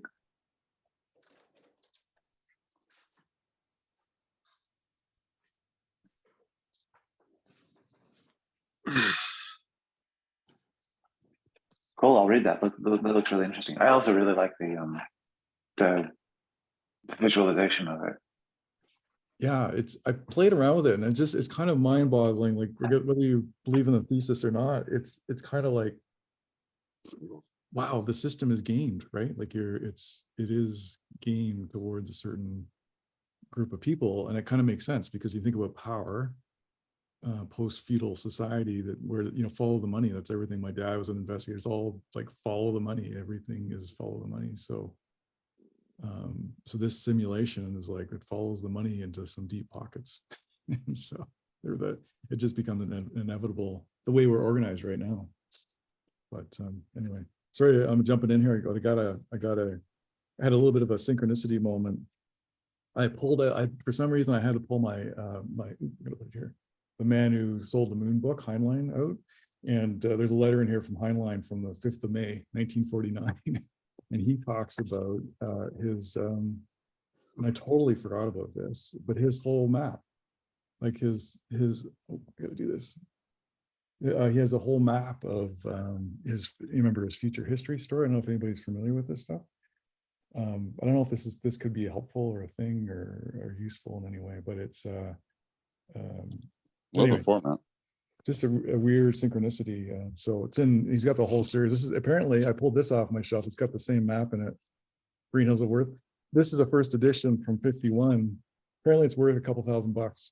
So, but they're you know, I've got this collection, but he's got this whole map around, and then he died May 9th as well. That was an interesting weird moment, but I discovered I was like 16, 17 at engineering school.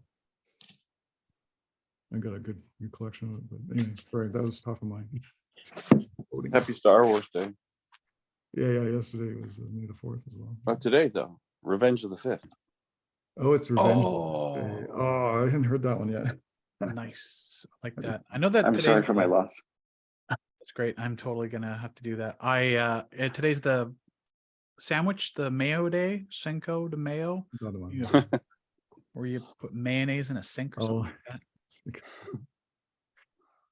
Have to have something with mayo in it. Well, I am hold the fucking- mayo.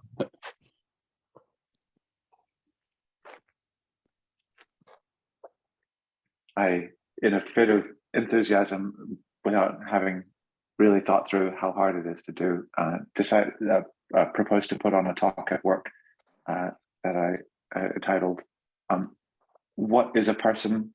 Design as an Exercise in Applied Cognitive Science."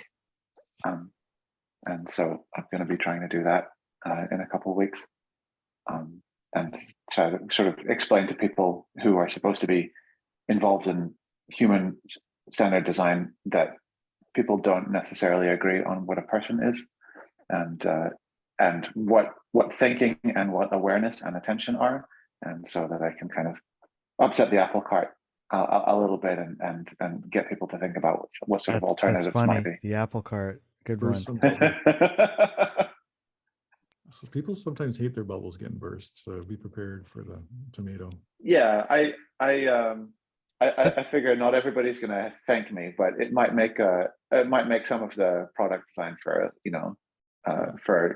for notes or pages a little more wacky for a while, and that would be fun for me.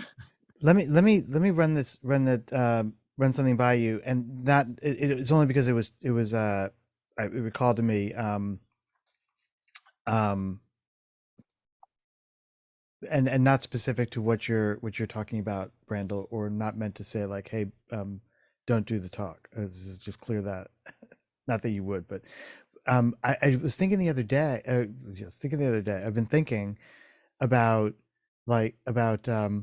the kind of stuff that we do, you know, in the near future laboratory, and oftentimes, well, I mean, almost like all the time, there's something that I am personally, and I think you guys, you know, and everyone else is sort of drawn to. It's like with the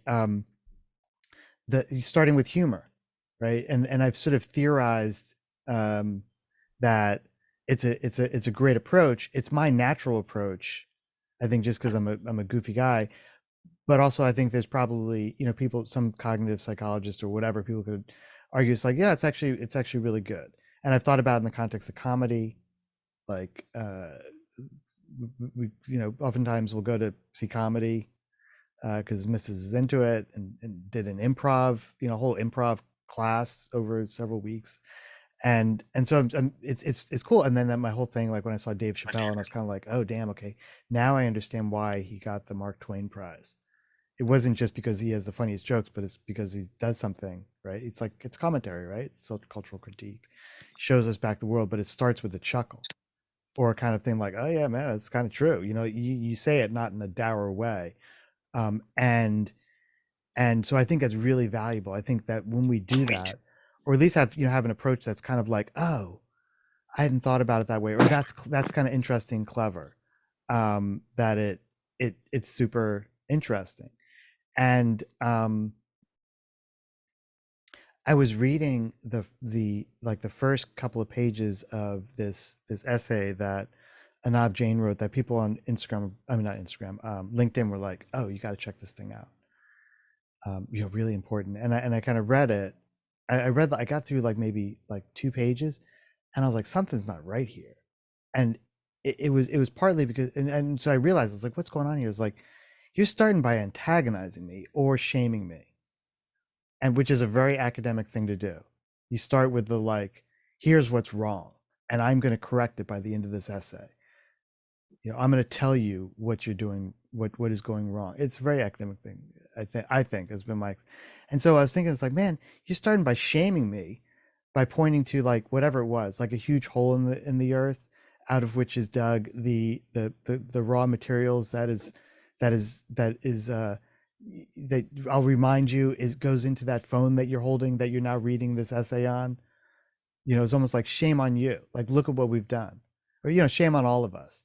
And it just felt like that's not helpful. It's not really, you know, as an argument that can operate in a particular idiom. And I could, you know, like I said, I only read the first 2 pages, and I just put it down. It's like, I'm done with this. And it wasn't because I was done with it, because I thought it was like, you know, that the values and the sensibility that Anab is trying to represent and talk about, like, I know that she's very sincere and earnest about, we got to fix the climate. I say that in a kind of, got to fix what? You know what I mean? Like, seriously, like, we got, you know, yes, I totally agree. And what's the best way to do it? Is the best way to do it be like, those guys over there fucked us up. You know, the manufacturers, and like, we should protest against Caterpillar because they make the excavators that pull this stuff out, and we gotta make a bunch of signs, and let's go to the farmers market and set up a little booth where you can sign up, and so you guys should be, look at this, you know, we screwed up.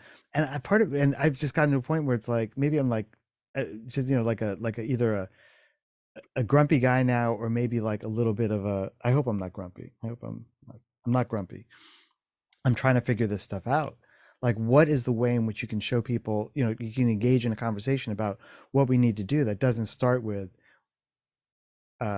either, you know, we're fucked, or it doesn't start with, look at this terrible state we're in. It's like, we all know it, you know, it's, you know, or, you know, many people know it, and some, you know, probably close to majority percentage of those people are like, yeah, we got to do something. We got to figure this out. And so what I feel like is, I'm not saying it's a better approach, but I think, you know, maybe it's our approach. I do think it's a better approach, is to be like, is to provide like a more legible, like, comfortable point of entry. Comfortable, not meaning like, it'll be fine, don't worry about it. It's like, yeah, let's worry about it, but let's start with what would Dave Chappelle do? How would he address it? How would you know, do you get what I'm saying? Like, starting with Absolutely. shame or embarrassing people, or like ridiculing or finger wagging. I think that's like negging in the dating world, where you're going up and you're bumping against the person in an uncomfortable way to sort of turn their lighthouse and say, oh, I don't deserve that shame, or whatever. And then you're hooked on pursuing the argument. you know, I put it in the Yeah. chat. There's no cheese down that tunnel. If you're going to talk to me that way, we're not going to have a logical dialogue. What's that mean? What's the thing about the cheese? Say that again.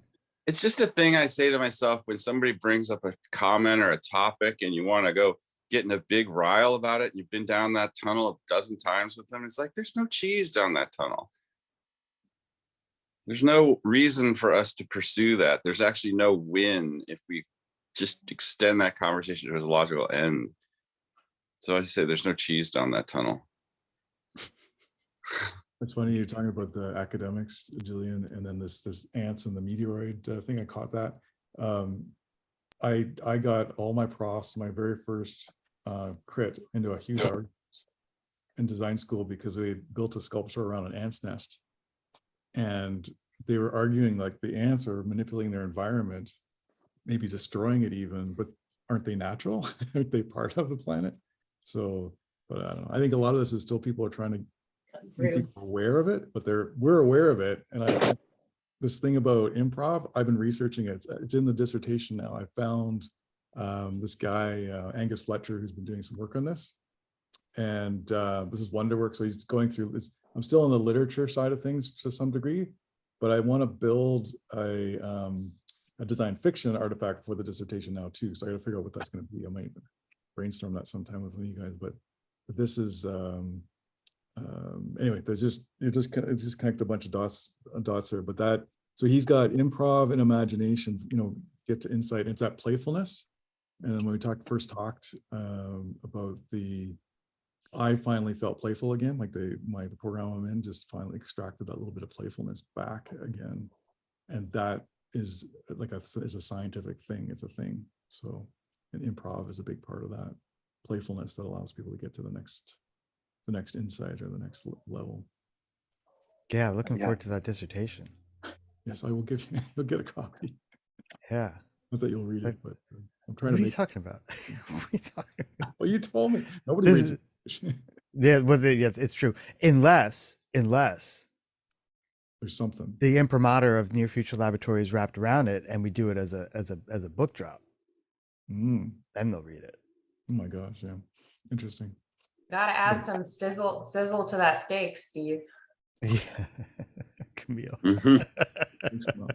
Nice to meet you. Gotta shove I'm new some around cheese here. down the tunnel.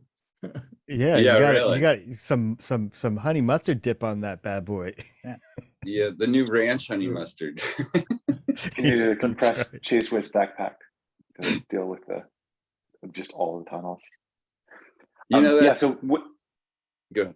Cheese whiz camel pack. Yeah. Sorry, I had to say it. Yeah, that's right. Camel With- What a way to back. spend. Gravity fed or air pressure pump. We used to have that stuff, you know, that cheese in a can. We call that stuff tail because when you spray it out, it looks like a big rat tail. That stuff was great. You know, it'd be like, you're hogging it. You're hogging it. You know, it's only so much in there. So my goal with the talk is not to scold, but to hopefully get people to recognize how weird we can expect the future to get if we interpret people along certain lines. That it basically doesn't matter how things are presented, as long as that they are presented is covered, then people will develop the ability to use things. And that's not to say that, you know, anybody should make bad software or bad experiences, but that if you have channels of information that are available, then people will be able to learn what they mean. Talking about, like, I don't know if you ever remember the compass belt, the field space belt at Osnabrück University, or the work that's done at YCAB on the camera that you see with your tongue, or the work that folks do on making it, like David Kirsch down at UCSD with his stuff like thinking with the body and other objects. So it's more to do with, like, here are some really interesting opportunities. It's up to us to still be the company we are and pursue these things in this way. But if you think about what would be able to come from these things, it will be fun for us to play with what we do in that world. So it's more of a provocation. I mean, yeah, I don't know if I You know when whether people say, you know when people say Go like, if I were you, this is what I would do. I don't mean that. It's not as you're talking, I was like, and so I'm not literally not saying like, but just as a provocation.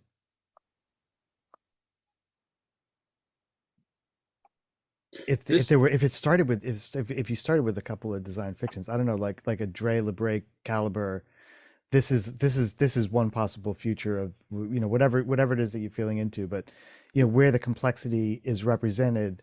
Again, you know, so I didn't mean to, it's just somehow This borders triggered on me. a challenging question I came across this week. So if I'm using the IOM, the interactive options menu, to choose options that I might enjoy in whatever subject I am engaging with, so whether it's a chat, game, or a thesis, and the AI has worked with me sufficiently well. And this is a few years down the road, or a few months, who knows, but it's accommodated or developed some tokens to predict me and be somewhat, I truly think there will be a prescient quality to the ability for the IOM, the LLM, to model you.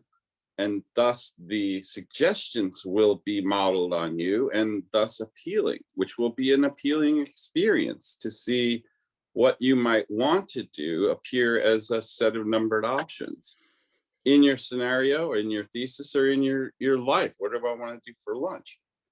So then how much are you just following the course of a set of predicted model based on what options you chose last time? And how does that denigrate the human will entirely?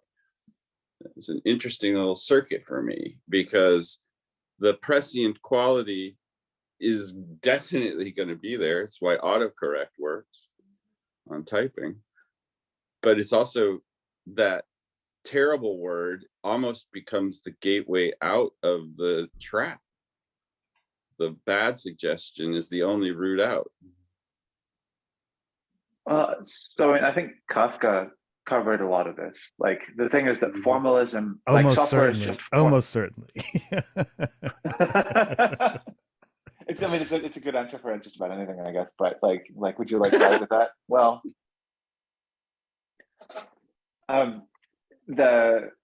so like software is just bureaucracy sped up. Formalism is something that we kind of constructed in fits and bursts, but really accelerating and sort of beginning the industrial revolution and the sort of the necessity to manage a lot of people. And so people have been living in various sort of ways of having options prescribed and mandated for a while. One thing that software does is change how much and how quickly and how heavily those things can be enforced.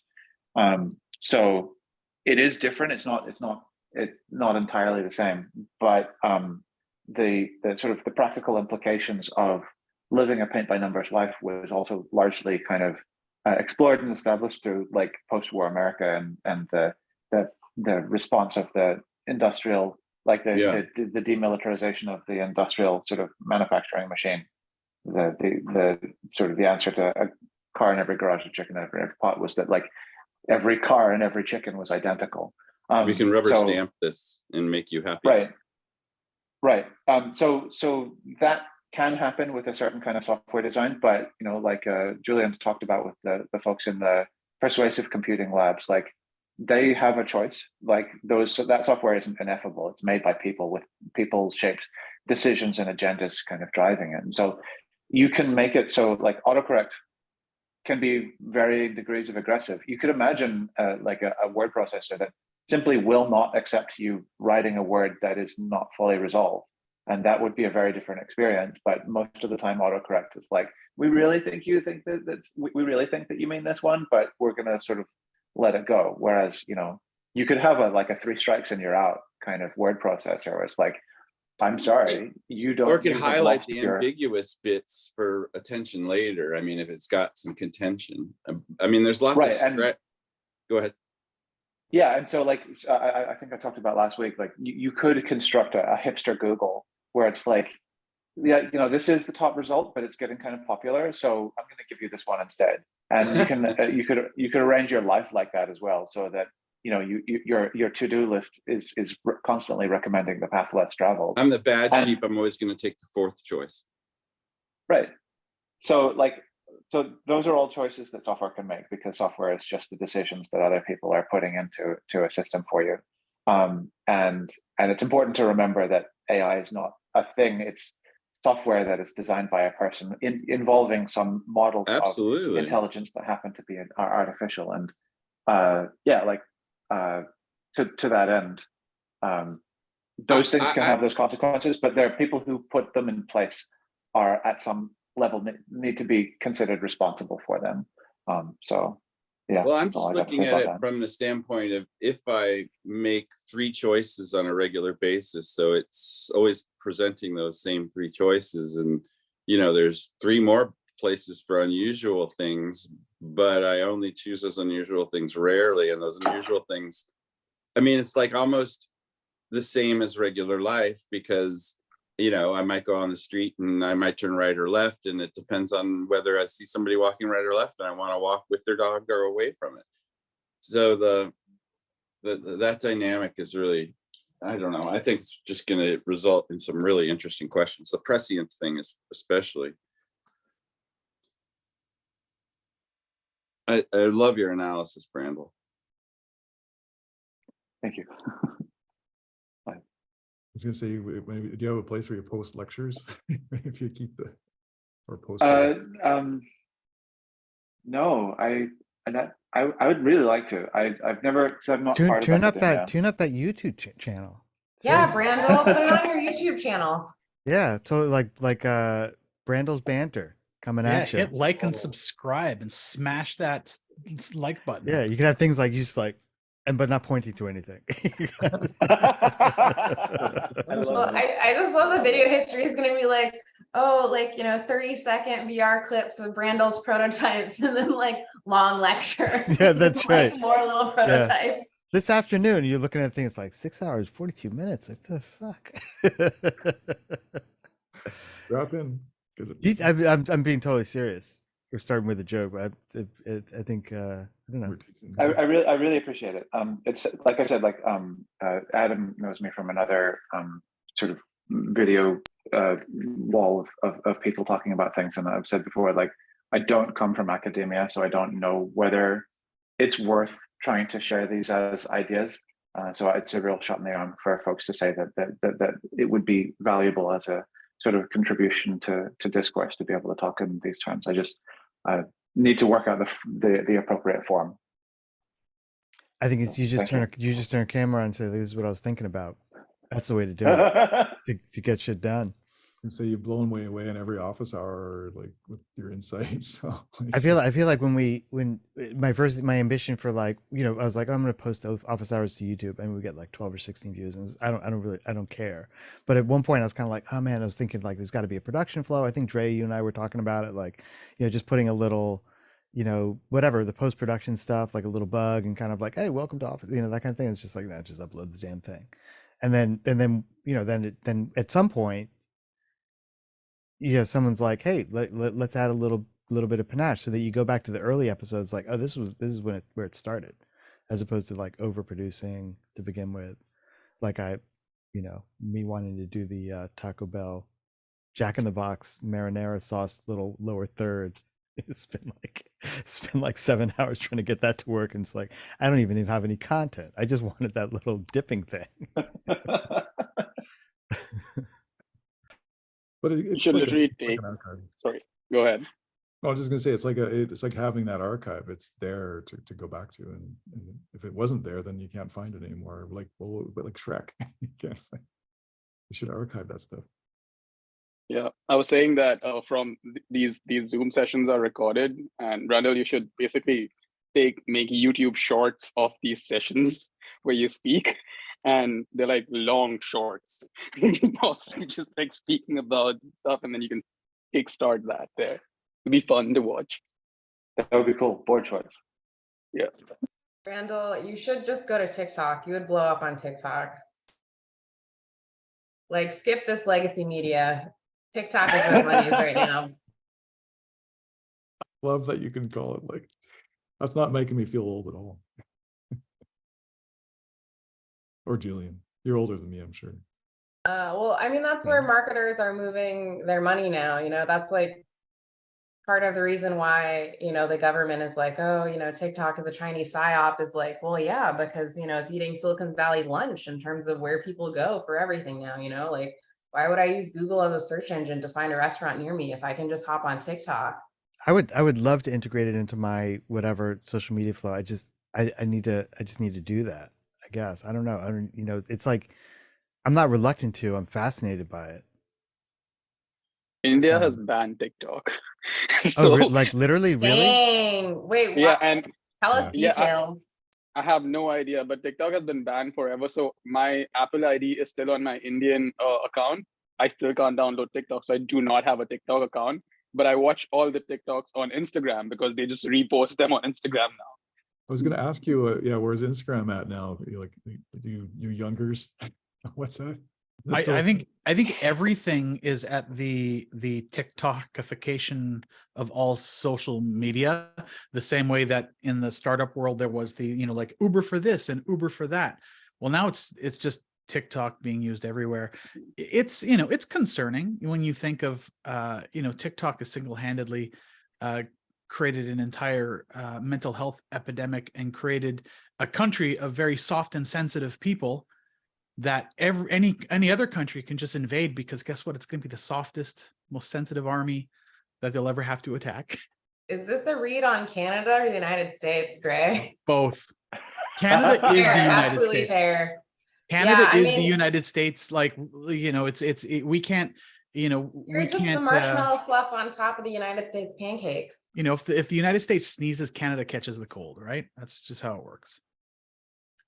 Yeah, I think the generation of people now, at least young people, are very much overeducated, under-socialized, right? Like the amount of people who, you know, oh, I don't want to answer the phone. Like I know so many kind of Gen Z people who are very much like only will communicate via text and stuff and just like screen glued to the phone, you know. I mean, there's even like this diagnosis that's you know, like, oh, it's not real autism. They're just on their phone for too long. So now they have autism symptoms. And then you take the phone away and then they like revert back. So. Wow. It's botism. It's created by robots.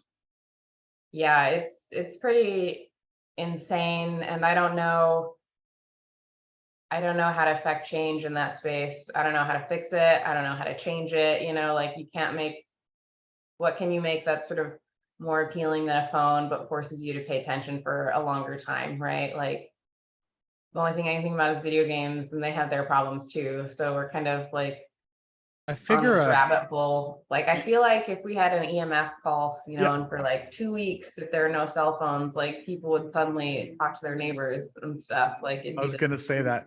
It's Th- either like a that's the solar sort of flare thing- or an EMP, and a 3-month outage would basically fix everyone. To me, there's going to be some sort of cascade failure like we had at the pandemic where everything shifted all at once. And it's going to be something like that CME plus some kind of cash economy thing, plus some kind of work strike or something. You know, there's going to be several things at once, and everything's going to go like, oh, money broke, but oh, look at the new way. And then there'll be like the same kind of transitional period where everything was changed overnight somehow. That's the thing to me about the thing that doesn't seem like it could possibly change will all of a sudden change. And so I just don't know what corner that's going to come from. There was something Black Swan event. We got to prep for a Black Swan event. Yeah, Black Swan event. That's right. Gould, like that's his whole theory of evolutionary theory. Like it comes in fits and starts, right? So there's like Punctuated evolution. Yeah, punctuated equilibrium. Build up, and then just boom, like you said, it just. You guys know about the well curve and the bell curve? Have you ever heard this? So the bell curve, which got well established as an active, you know, genuine piece of mathematics that things tend to normalize and fall into these groups, that's during periods of consolidation. And what happens in a transition period is it inverts and you migrate to the sides, just like capital, no more middle class is a great living example of that. And so that indicates a period of transition.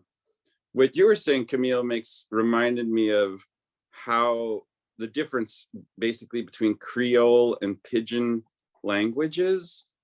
And I think we're in a phase where there's a lot of unstructured new, well, not unstructured, but unspoken structure, at least, you know, when you come from one place and you go to another place, you adapt your language to the new place. And if you have kids, you don't teach them the new language very well because you're sort of teaching this hybrid. But the kids have an unstructured learning environment with all sorts of different adults that are speaking in a Pidgin, not a Creole.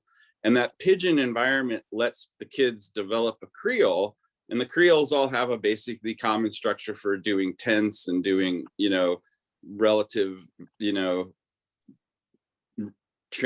I can't do my language apparently right now, but they can handle all those structures in language, but in the same manner.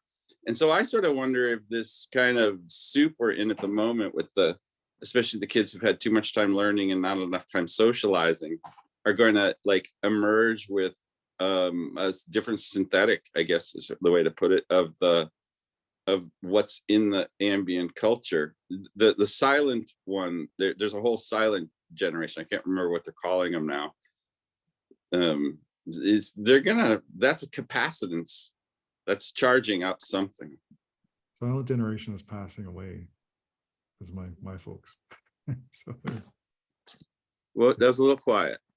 I was gonna say I think they're passing away, like the silent generation. That was my parents, I think. Or were they the greatest? No, the silent one is a young group that is just not being politically active, not voicing yet, and they're late New to the silent. party. You're not referring to the silent generation that was in reference to the folks who were the consumers of silent film.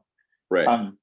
So I think I agree with all of those things. I think that there could be another thing that could happen with reference to technology, and one of the sort of central issues, which is the sort of the basic reason for my talk, is that like computing and sort of digital mediation in the way that we experience life through our phones is much more constricting and limiting than most people who have kind of accepted it will bring themselves to remember and believe, because we don't have any, even in social media, we don't have real-time participation or incidental in socialization and interaction with other people.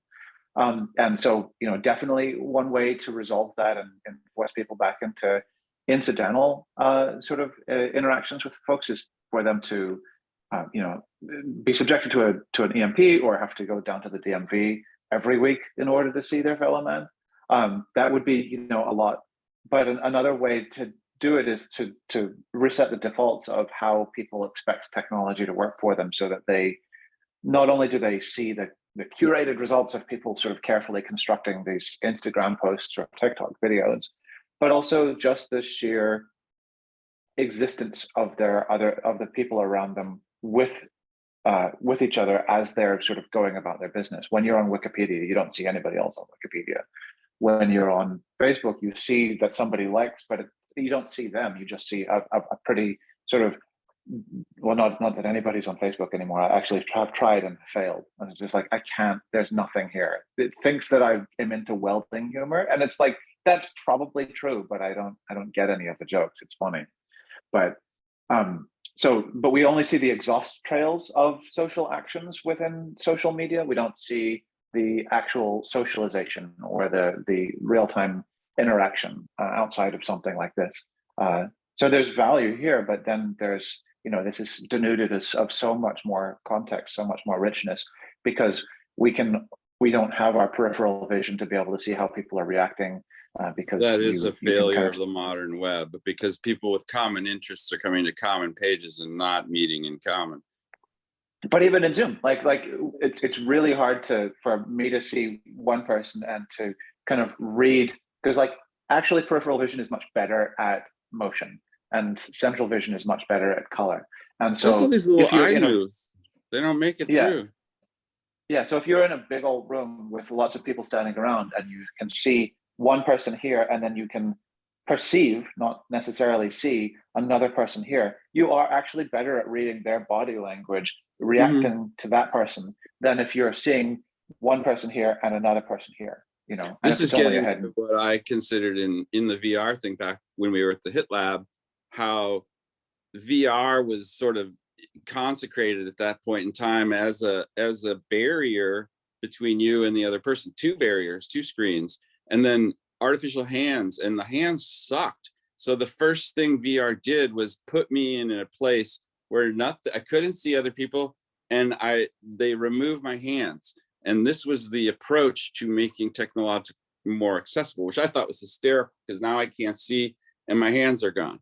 And that is finally getting where we have those affordances. But the argument that I came to at that point, and a lot of my work afterwards, was predicated on the idea of, and the cube emerged shortly after, of environments that we were in common and we were both together in. And so we're having an experience of place together, which is how humans operate naturally.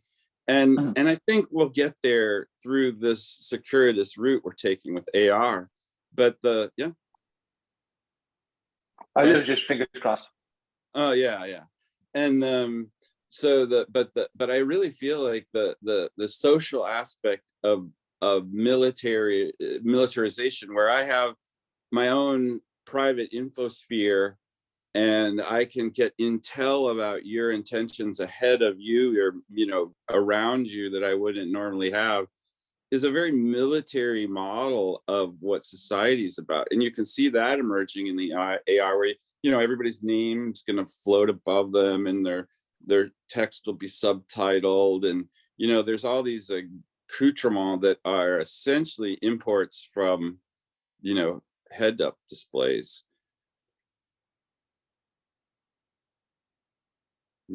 I'm there's something I was writing I was going to drop in the chat because I wanted to hear your input on it, and I put it in the site this week. But I had a conversation with Poe, the ChatGPT wrapper, that we made a thing called the All in Common, which was my idea for an AI that was predicated on cultivating the commons, and like a DAO that would look after, nurture, and improve the commons as a strategic thing to address two factors. One is that the LLMs seem to be built of the commons, the bigger the data set. So just having a data set that was considered, a common object that everybody could train against would be a valuable asset.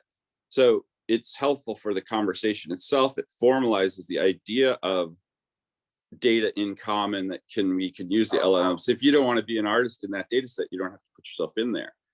And also it flips around, and in that way that humans are so full of noise, what if this is the synthetic glue that can survey all that noise and start to ascertain the higher pattern and the higher structure and the higher need and the higher goals in common and all those sorts of things? I think that's what it has a purview to do and a capacity to do. So the AIC, I just sort of riffed on my outlining planner kind of prompt I've engineered, and it just crushed it. It just fucking crushed it.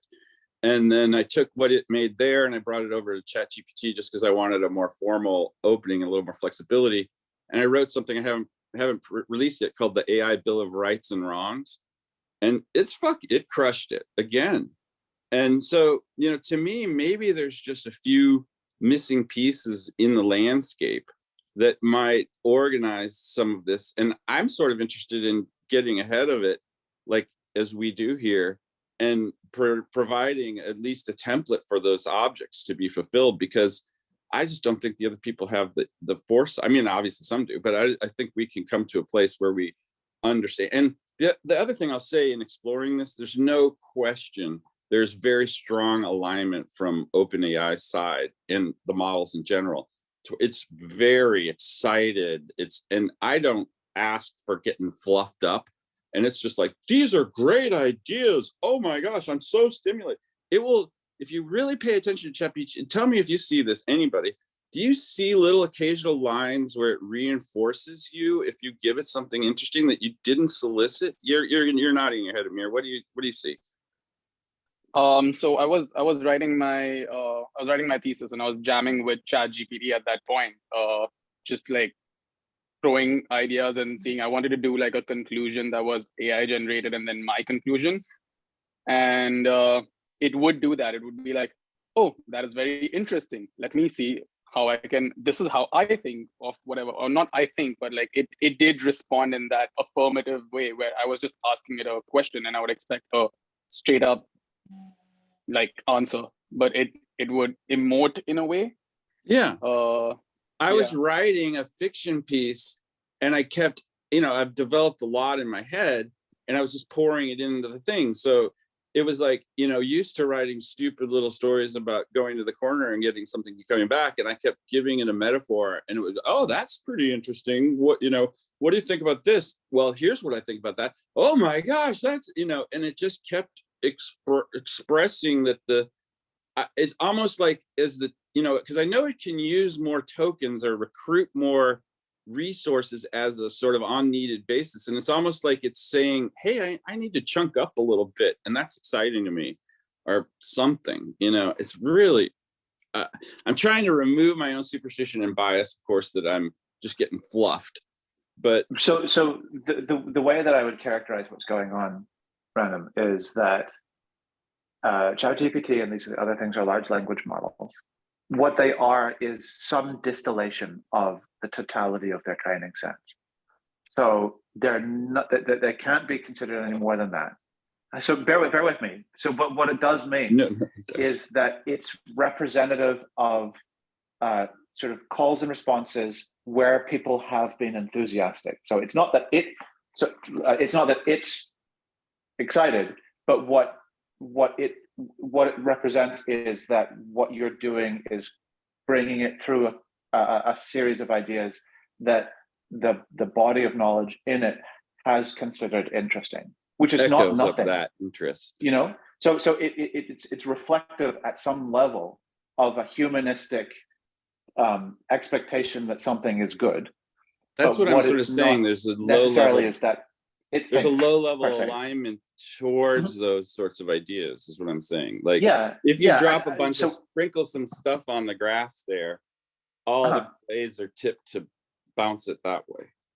That's right. I mean, so one of the things that would be interesting to try to do is see whether you can get it to hate what you say, and whether you can kind of glean anything about the characteristics of the training set in that way. Like, we've been saying, like, the model is the thing that makes stuff what it is.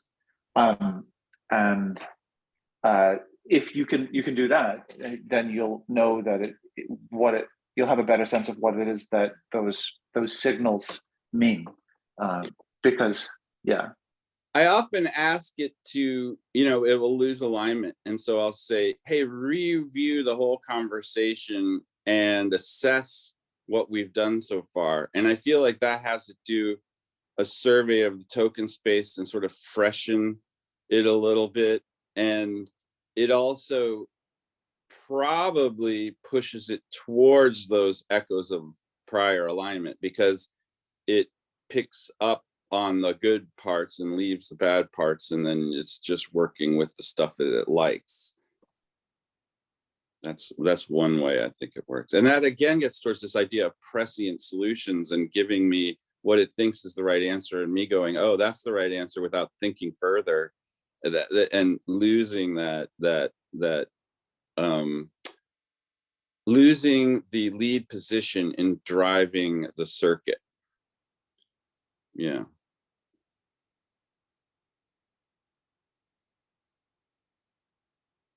Brandon, you brought up an interesting point about trying to make it hate what you're saying. Or Brandon did that. Dislike. Yeah.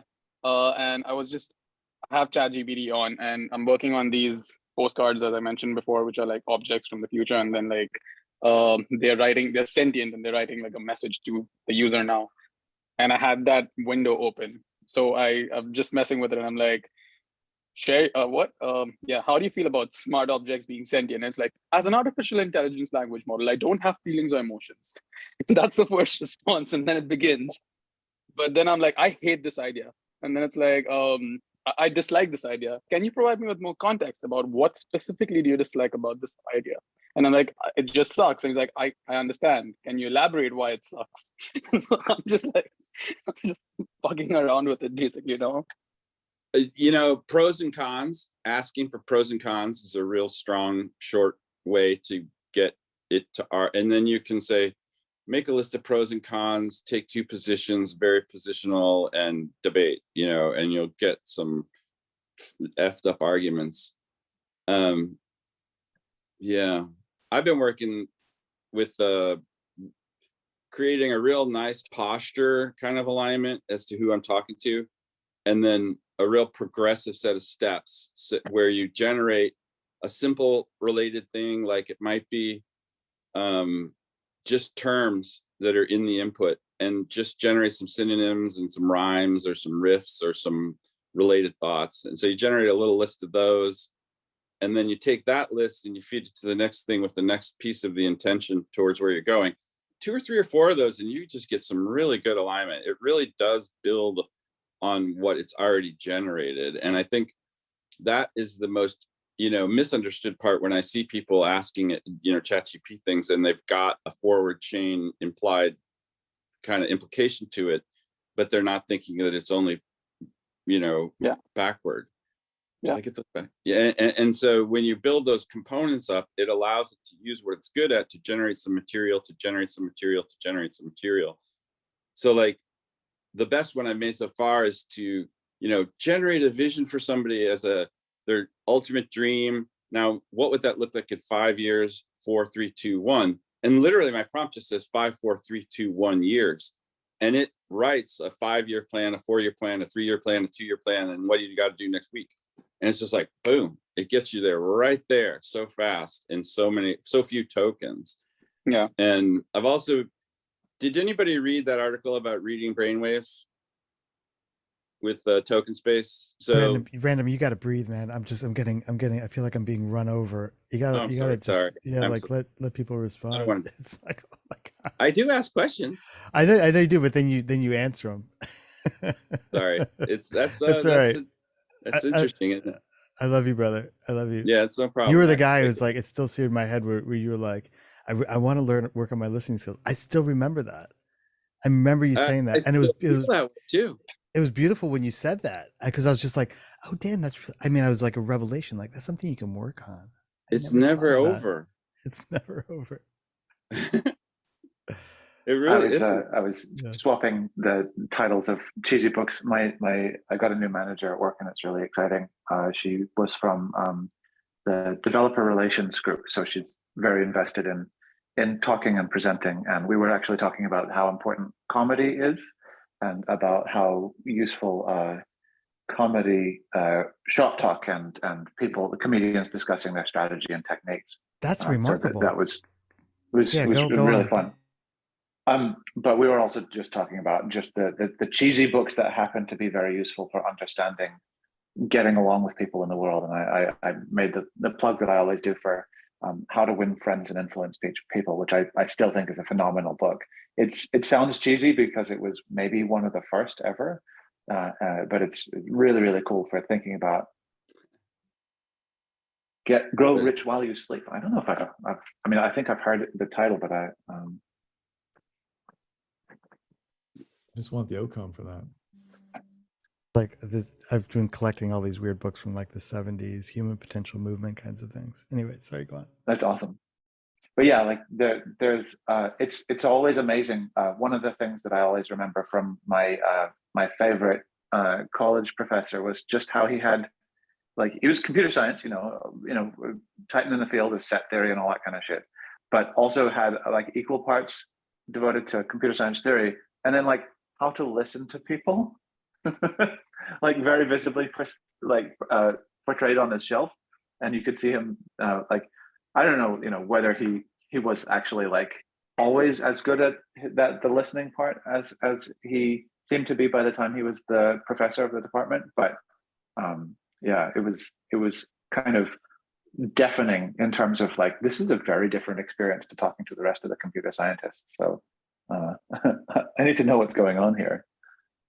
So I appreciate people working on listening, and I also appreciate when it's sort of formalized or raised as something that can be understood as a discipline, because it can work. So yeah. Shannon just informs me all the time that you can get any signal through an infinitely thin wire if you can repeat things infinite, times, or you could say it once and give it more time. There's all sorts of, with humans, it doesn't work quite like wires, but it's just, communication is the hardest part. And I think that the capacity to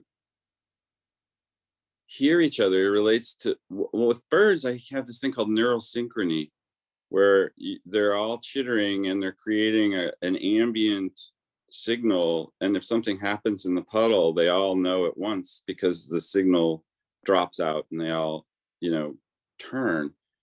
And that neural synchrony, I think, has been busted by modern media to some extent. And so in some ways, I think we'll get it back in the future as ego sort of like rises higher to a form of like archetype that is living all at once, in all of our minds, simultaneously, multiple personalities in a sense, singing together the way it used to be.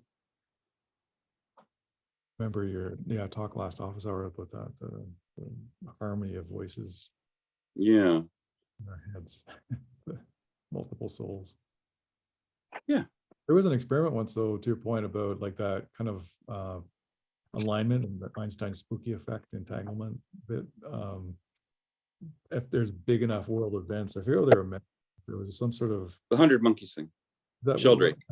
Yeah, so they were Yeah. measuring Morphogenetic fields and Sheldrake, and once a pattern has, and that's what I think is cool about this group. Once a pattern's been writ, it's easier to write it again. Yeah, interesting. So. Seems to be true, unfortunately, which is seems to be true in universe. I said literally 4 days ago to my friends who were talking about AI, I said, this is going to really change the world. We're going to have language breakthroughs and communication breakthroughs. And then literally 2 days later, I see Google has released $100 Babelfish, translates 40 languages in real time.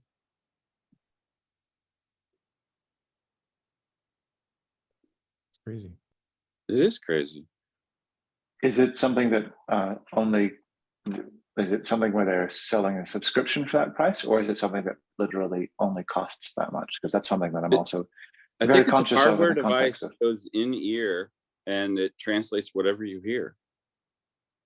Cool. Well, hopefully they're not making a $1,000 loss on each unit just to make it seem like it's an exciting thing. That's one of my big concerns with ChatGPT, is that it costs somewhere between $700,000 and $2.4 million a day to run. That's just to keep the lights on. And it's just like, well, sure. Like if you give me $2 million a That's day really to do something, interesting. then I can make anything appear to exist. That's really interesting because capitalism is providing value for no cost to a market base in order to recruit users. That could be a model for a free society if you really think about it. Well, it's the capitalism, or the thing that we understand as capitalism, is propping up the appearance of value for the benefit of certain political relations. I would call that Lysenkoism rather than capitalism. Lysenko was the guy who was the head of the Soviet science program in the 1930s, and he was like, we were going to make Soviet wheat, and it's going to be able to be dug 6 feet deep, and it's going to be able to work in frozen soil, because Soviet wheat is going to be so much better than stupid capitalist wheat. And he would just always have the ability to fail up, move on before people realized what an abject failure all of the rest of his experiments were. And it took until like the 1960s for people to go like, oh no, this was terrible. People are dying. He needs to be executed right now.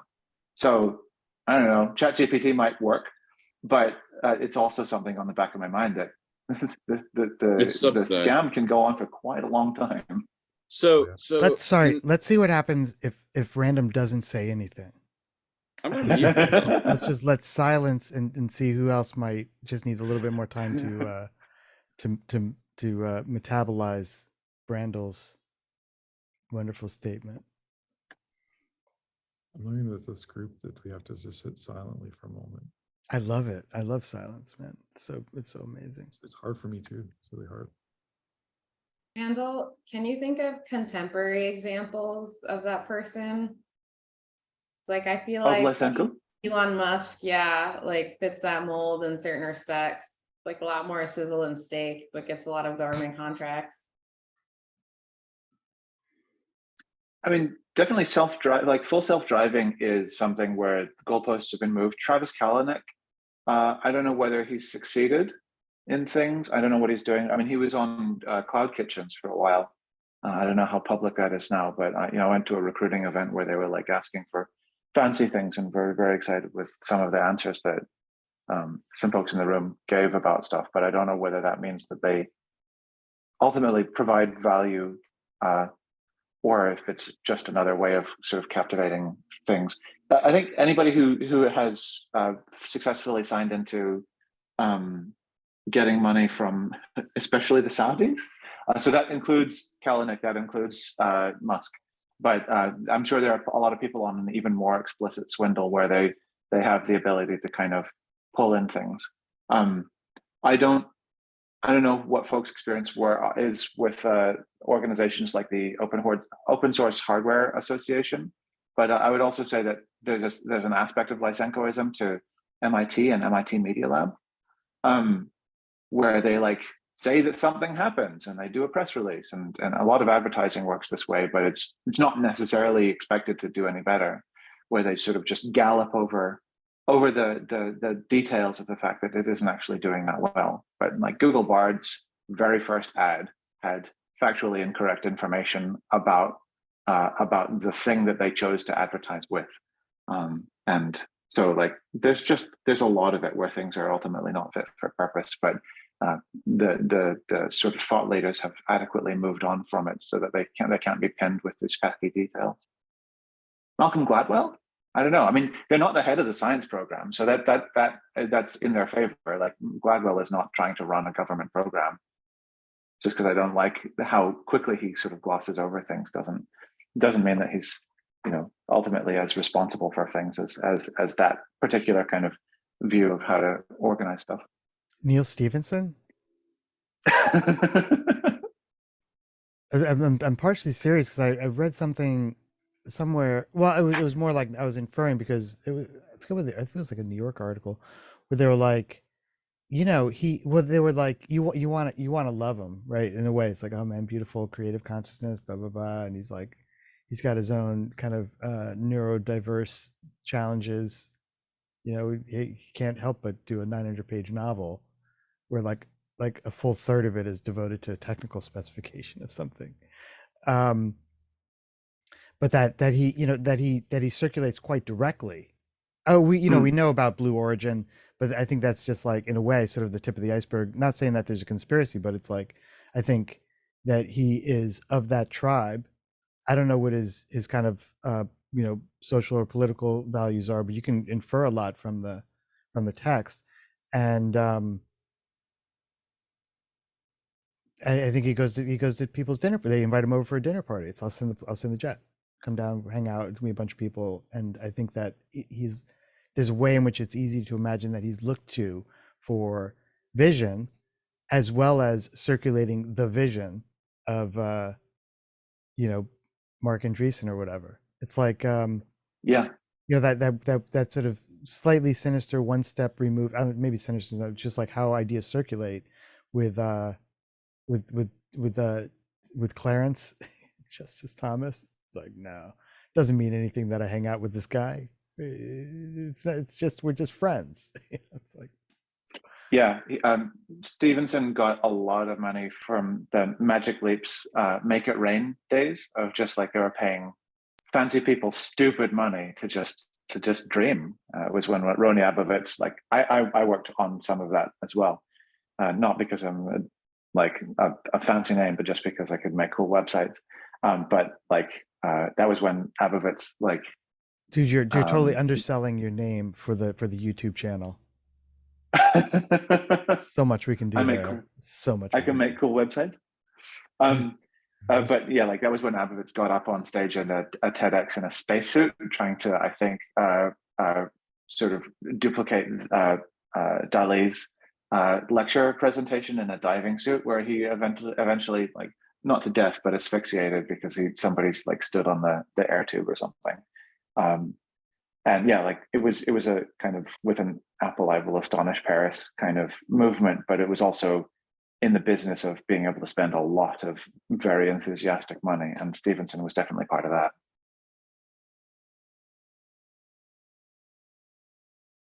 I gotta unmute and ask this question. To what extent does this chasing market turn into supporting society? If you've got to fuel your technology's uptake, pickup in the market by subsidizing it, and it does serve, like OpenAI is serving, to raise the bar on the conversation and advance things.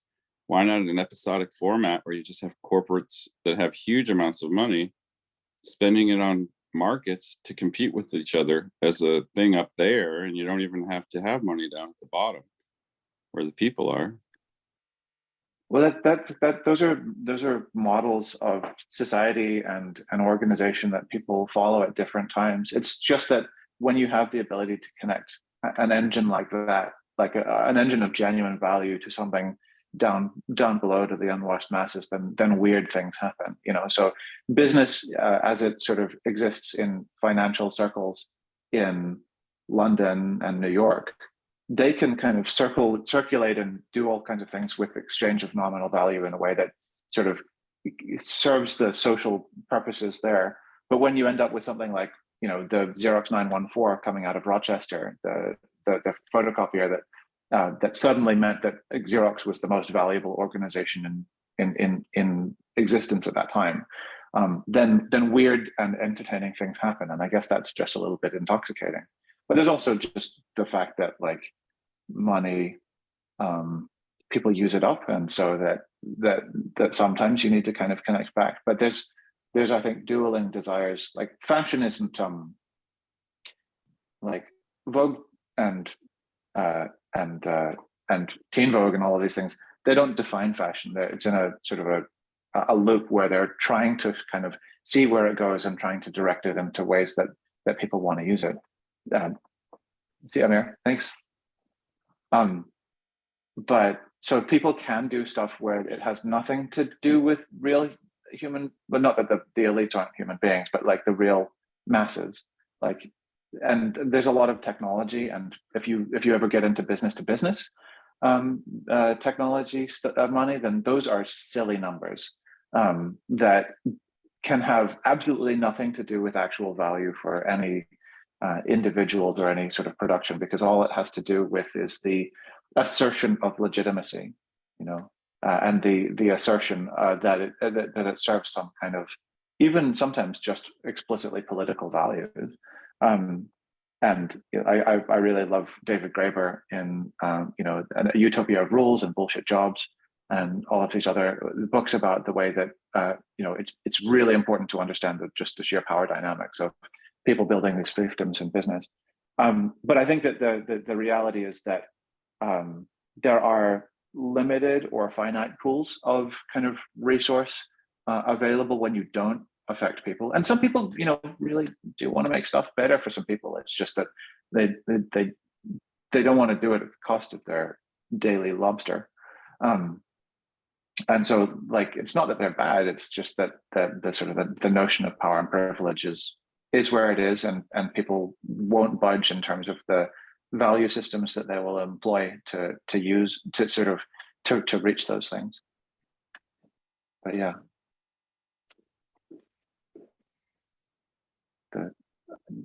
I've seen enough of like dinner party dealings from afar, mostly, to realize that there are people who can live entirely in that area and sort of live and die by it without anyone who ostensibly should have had their life kind of absolutely rocked by the developments, even ever noticing. So yeah, we're not all in the same world, I guess is what I'm saying. Yeah, no, the perimeter of that world has got completely different edges. I mean, they don't touch almost. But is it, like, what were you looking for, Camille, when you asked that way back about Lysenko? I was just curious, you know, because there's this period of time where things were getting, you know, evaluated in very overinflated ways, right? And now we're kind of on the tail end of that, you know, and companies are sort of spending money really, you know, arguably irresponsibly, like just thinking about, you know, kind of movies are still very expensive to make because, you know, it comes from a legacy machine, but now the way in which they're distributed, you know, these like movie companies and stuff make very little money, right? So it's kind of like looking at sort of thinking ahead, what does the balancing of scales look like? And like sort of that period of time feels like when those, you know, effective pretenders sort of get flushed out, you know, because that's when it's like people want steak, not sizzle. Sorry, I keep bringing it back to the steak and sizzle thing. No, I'm all You're about making me steak. hungry. My daughter's decided she's vegetarian, so I need to figure out when strategically I'm going to actually get some steak. So it's a good reminder. How do you feel about her choosing to be vegetarian? Like, are you? I'm pretty happy with it. You know, we don't eat a lot of meat most of the time, so it's a fine thing for us to be able to integrate, and it's an interesting exercise in figuring out what the alternatives are. I've been thrilled with the Impossible Whopper. I think it's just such a wonderful development. One of the most important things that's happened in the last few years is that there's a mainstream unexceptional burger that's kind of perpetually available now, that's on par with the price of other junk fast foods that a lot of people will barely notice the difference between, and I just think it's amazing. So she's into that, and I'm very grateful. So yeah. Yeah, I think it's there's a power and prestige aspect also to steak, not the metaphorical steak, not the dead cow one now. That is also has to be kind of understood. So like, you know, Totally. movies, the concept of movies can get cheaper. The concept of being able to deliver stories that people like can get cheaper. But one of the important things, for example, for Disney, is that you know that it's Disney and that it's screaming, "I'm Disney! You can't do this because I'm Disney," at every moment of the movie. And so there's a projection of power in terms of the Disneyness of that media. That means that not only is this something that I'm directly making money from, but this is how stories are told. And so I think that generative tools, people being able to pick their own paths, all that, those kinds of things are promising. But the way that an organization like Disney understands the necessity to own the channel as well as the specific thing within the channel is something that I don't see an answer to yet. And so I would like to know how people can kind of make things unassailably sort of property in a generative and a parametric kind of environment. Video games do some of that, but video games are getting very much on rails, you know, like, or they have to make these really weird guarantees where like Fortnite is its own thing and people have kind of grudgingly or various things like submitted their intellectual property to be grist for the mill, but it's, you know, it's very different from a Disney experience, even if a character is allowed to pop up in it. So yeah, I think that there are ways that authorial intent and projections of explicit sort of power and ownership need to come to the fore in these media in order for people to be able to really glean benefits from them, of the kind that will come when these really big, really powerful entities are able to kind of go in with full enthusiasm for them. That's what I've been telling one of the AI artists who's been doing like the Star Wars stuff and, you know, treading on the mouse's feet. And I'm like, dude, what are you doing? We'll see what happens next year, but I'm really curious what Disney's going to be the force against this stuff when the time comes. It's, you know, it's locking and loading right now for some. Well, Universal Music is already there, right? They already wrote sort of a declaration. They don't want any of their artists' data being used to train models. Hmm. You know, after like the Drake and Weeknd song came out. Right. So it's happening in music a lot quicker than it's happening in other industries.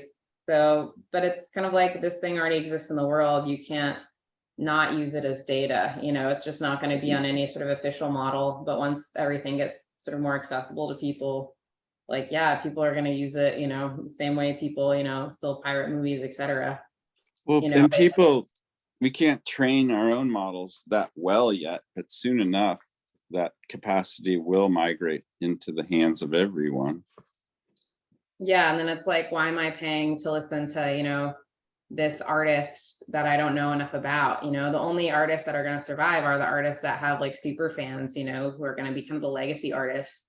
You know, like if you're a new musician in that space, I don't know how you're going to kind of make any headway, you know, and or sort of scale the mountain. I wonder if there'll be open source characters that emerge that are not bound by such corporate Well, leashes. Grimes announced that she's putting, I mean, Which is Grimes just is Holly basic- Plus. That's been Exactly, it's Holly Plus. I was gonna say it's just like, okay, Grimes, we get it. You're of the Yeah, pop I know. culture, but this So, yeah, already exists. So Grimes made the announcement that Holly Herndon had already done a long time ago. But her thing was like, she's going to put an AI model of her voice out there, and anybody who uses it, she'll split 50-50 royalties, just as she would with any collab. There we go. Yeah. It's shades of Ray Toy. That's gonna happen, isn't it? So you have a Holly Sure. Herndon, and then someone who's like 100,000 times. Yeah, more well, nobody knows influential. Holly But- Herndon. but Only a arguably few this people is- know Grimes, and then like when the most popular celebrity decides to do it, somebody who's maybe a bit washed up, like a Madonna or something like that, that would turn in. That would be the thing that makes it real. Tips. But so this is already in my mind built on the back of Hatsune Miku, right? But that wasn't a real character. That was just like, you know, a cartoon that was constructed with like a, you know, Yeah, here are the vocal Vocaloid. tools of Miku, like make music, you know, and then whatever kind of community-based music was the best would maybe make it onto albums. So Yeah, Vocaloids are going to become I think are going to become a thing. That's something you have to go to a proctologist for. What is that? Yeah, no, it's the one that puts your fingers in your mouth. That guy. Oh, the other end. Yeah, the other end. Mm. Yeah, it's complex, right? Because the fake Drake person created something, and I think that mumble rap works really well because it's already auto-tuned to shit. There's already artifacts. and also and- trap. I feel like trap music Yeah, is trap. also ripe for this just because it has the hi-hats.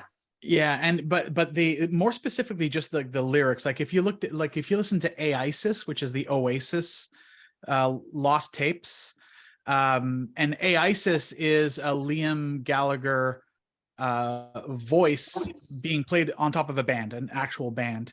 And Liam Gallagher was asked about what he thought of it, and he said it's better than all the shit that's out there now, which I thought was a great which is great response. But it sounds like Oasis. It legitimately sounds like Oasis. But then you end up with the idea of likeness. To impersonate, there's nothing wrong. There's nothing stopping someone from sounding like someone else. If I wanted to create a tribute album or a parody song, and I've done it countless times in advertising, you need somebody to sounds like Biggie Smalls. You get a guy that sounds exactly like Biggie Smalls, raps the thing. No one can do anything about it. AI really shouldn't be the same. The idea that Warner was able to put a copyright strike on the fake Drake. It's an original composition that isn't composed by Drake. It isn't sung by Drake, happens to sound like Drake. But what happens if I just happen to do a really good Drake impression? Yeah, good question. They can't What if do you that. re-release the same cut with your impression? Yeah, they can't take that down. It's not a valid copyright strike, but they're able to take this one down under the guise of copyright infringement. You Because can't. the publishing companies fucking own, you know, if you own Yeah. the platform. Well, they're Oh, yeah, gaming right. the copyright system is what they're doing, or we go. specific YouTube's copyright Which was system. already Yeah, built we're, in their that's we're what favor antagonizing Disney's anyway. gonna do. That's Yeah, what yeah. I'm saying. We're in- Disney's locking and loading for. We're antagonizing the man. We're antagonizing Yeah. the man. This goes nowhere good. We all get it. We all know. Yes, the man. The arsenal. Suppose you. It's and there's the other thing. Didn't someone rule that you cannot copyright the production of an AI? Preliminary ruling. AI generated art can't be copyrighted, but if you transform it, it can. What's the transform minimum requirements for transformation? I don't like Photoshop it. make it Photoshop better, like, filter. So basically like human let's go- intervention of any. Let's go to the any kind. AI thing. Suppose you put a, I don't know, like a auto tune on this Drake thing, just at a particular point where they put auto tune. Hey, you are. Which part of the process in the creative loop of making a piece of generative AI art is copyrightable? If it's not the result, is it the prompt? If and then, I mean, it seems like there is some creative action happening in the process. There is, but right now I think the way that the courts have looked at it, they've only looked at it through art generators. Yeah. So there was two papers I was looking at yesterday. Meaning visual art, like visual art generators. Okay. So there hasn't been anything that's blown up with large language models, at least that I know of, and music, other than this instance. But I think what they're doing is they're maybe relying on what's happening in the courts, or the limbo that art generation is in with the courts right now, to inform what's going on with music. But I think it's all ill-informed and underdeveloped. Brandel, you might know this. Is legal material copyrighted when is it copyrightable? Is all of the legal corpus subject to the same imposition that visual media or auditory media might be? Like, could the lawyers just say you can't use legal LLMs because we copyrighted the whole thing? That's interesting. The actual license agreements. I'm not sure if anybody has. It might be like software in the 1960s and 70s, where people just haven't thought to copyright it because they don't see it as being sort of uniquely valuable or distinguishable at this point. I'm just thinking, what arguments will lawyers use to suppress, LLM legal counsel? There are, so the main one is that lawyers are entities that are legally responsible, and there can be consequences against them. So if you have, it's similar with architects, right? Like they're people, and they can be punished. They assume the agency in the relationship, and and there's an understanding of a formal training and evaluation of fitness to do it. So people have an architect's license, they have a legal license, they have a medical license, and insofar as people are doing things as punishable effectively entities who can be understood to be answerable to those actions, there is probably not infinite bounds, but some reasonable bounds in which they can make use of augmentation tools. But the idea that there's a person in the loop and that they are the one that's responsible for the decisions of it is something that is pretty paramount in most of these fields. So that there's no such thing as a medical decision by committee that has no relationship to the individuals on the committee, for example. But if I assume responsibility for my business and I write a contract, an NDA with an LLM, and then you sign it and I sign it, it's no less or binding than it would be of a lawyer. It's only when we get into a contention and say this NDA sucks and let's make the lawyer wrong about it. I mean, if I'm following you. Right. Yeah. So you could use whatever sort of constructive. You could write your legal contract via Ouija board, as long as you are a lawyer and that doesn't disbar you. Then it has the ability to constitute a legal document. For improper practice. Yeah, I see. That's my read. Yeah. I agree. I think they're going to have more trouble suppressing it in the space of legal corpus than they will with the visual corpus, because the visual corpus has a sort of whole protected rights kind of thing already existing.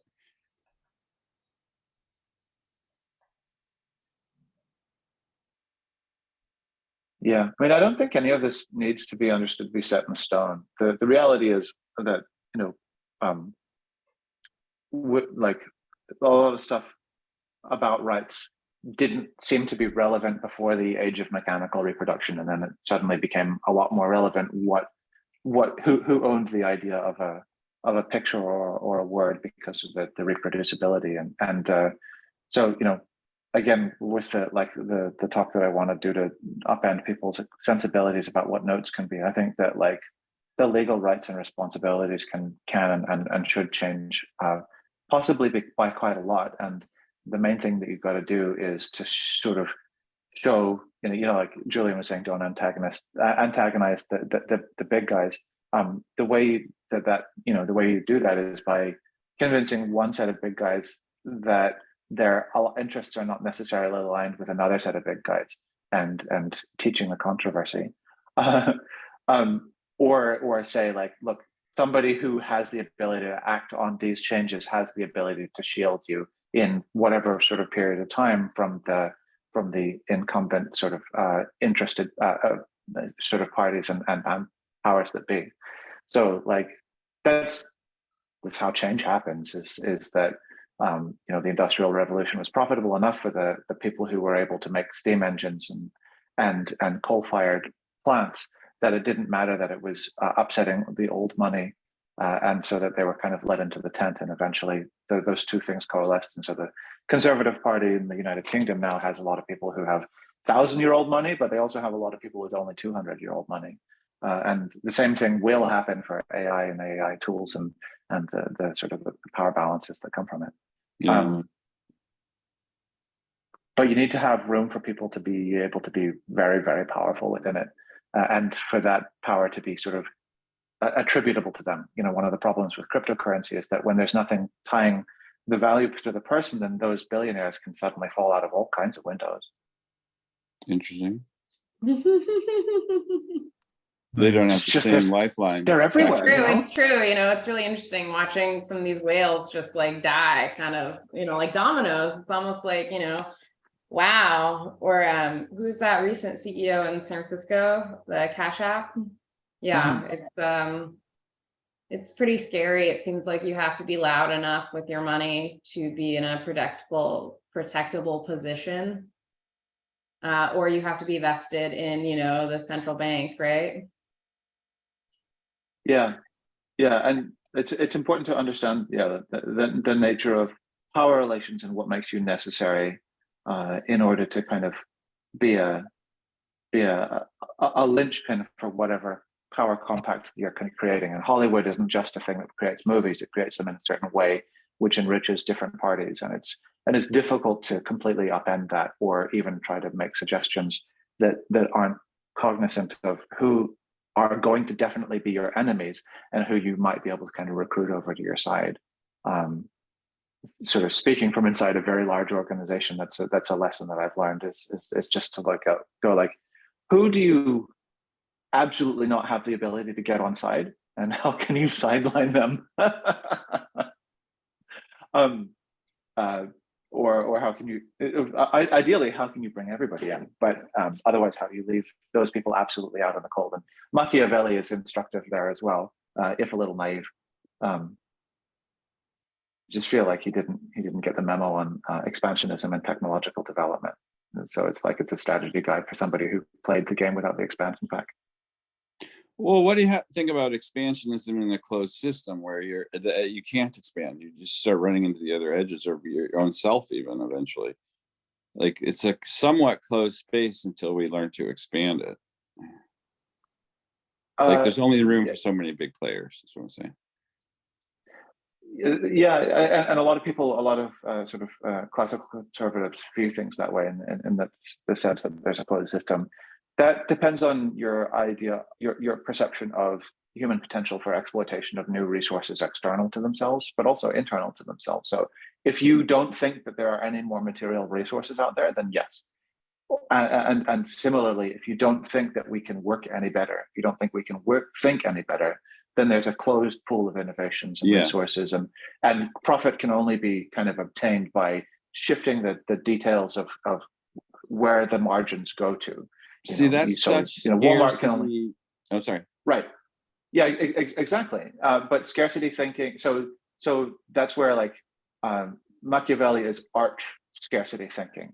He didn't think that things could expand, or they don't expand as much as the most sort of optimistic people, but would hope that they do. But they do expand, and they can change power relations. Like Xerox didn't need to go and kill Queen Elizabeth in order to be able to create their empire. Nor did IBM, nor did any of these other people. They were able to sort of create a whole empire from more or less nothing. I mean, they probably had to off some folks, but it wasn't nearly the same as upending all of these other traditional power structures. And it certainly didn't have to happen all at once. So like, yeah, but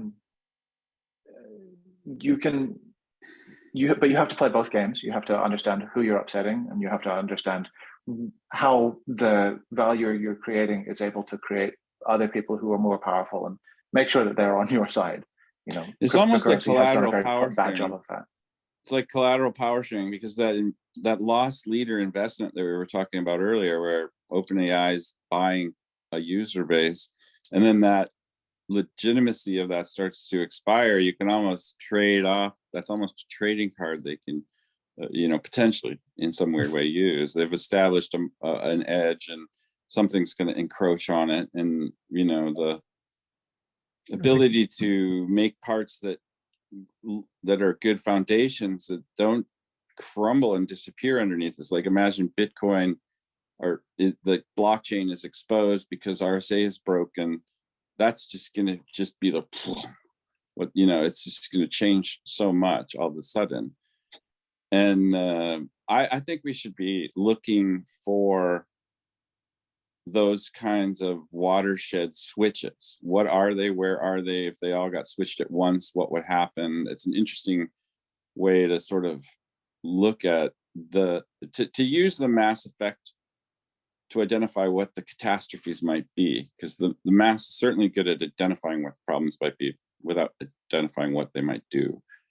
It came up on like a car talk with my daughter about Mass Effect. We'll come back to that, but I think you were just designing it. There's a design fiction here for a new board game, like taking that old Rand board game, updating it with like, your blockchain, did this or whatever, and then this event happened, or somebody got tossed out a window, or there's all these.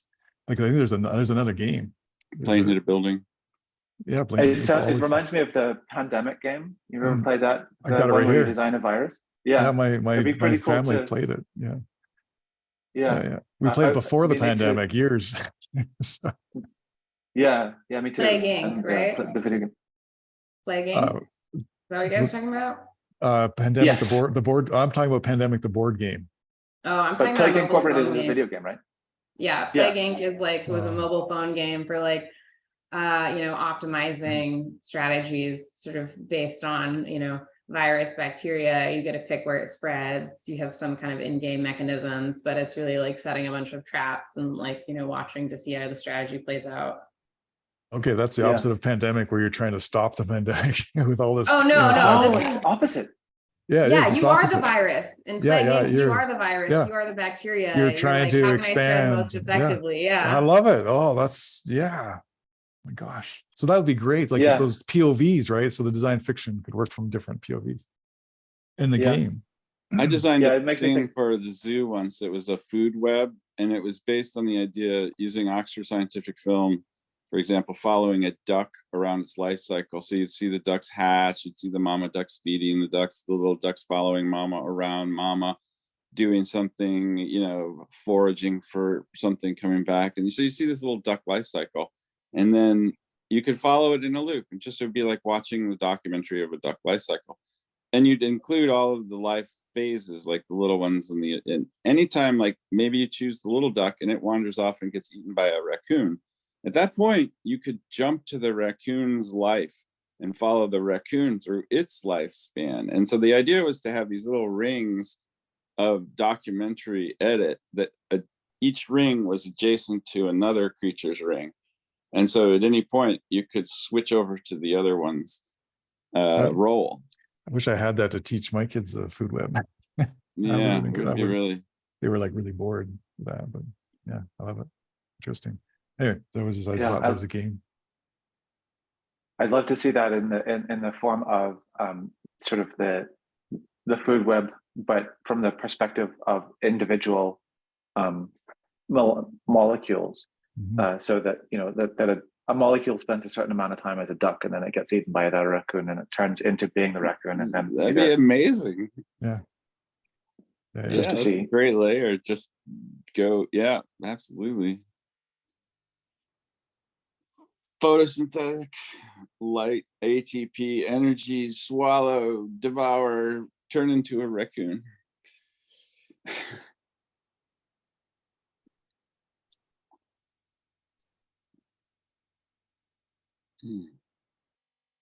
I got to drop off. I have to clear the deck here because this is going to become the lunch table here shortly. So I'm gonna tap out. Thanks as always. Yeah, I'm gonna drop too. But this has been really fun. Thank you, and thank you for the encouragement that I should talk in a place that people can find it. I might go through what I ranted today and see if there's something that is worth saying in a shorter form or with more fluency, and put it somewhere. It'll be awesome. Well, as a professor, I'm gonna start saying Brandel thought leader. I'm gonna start calling you now. well, as a professor too, He's a thought leader. And you could just direct your students to a lot of that too, right? Like you don't have to like it. I'm not an academic. I barely got my bachelor's degree. That's what I mean. Aren't you teaching now? When you said there? No. I make websites. Oh, okay. Sorry. I thought you were teaching someplace too. Sorry, mixed you up with something. No. I work in big tech, and I've lived my life in advertising and stuff like that. So yeah, no, that makes sense. But yeah, it fits in, and you just have this broad perspective from what you've been doing. So pretty neat. So as an academic, it gave me the idea of like maybe I should capture some stuff so I don't have to like repeat it. Just like go watch this video. So, yeah. And come back to me and we'll talk about it. Okay, gang. I'm also gonna drop. Bye guys. Okay, Cool. see see everybody. Did you guys see my dinosaurs? Did you guys see the fusion jets and dinosaurs I made? What channel?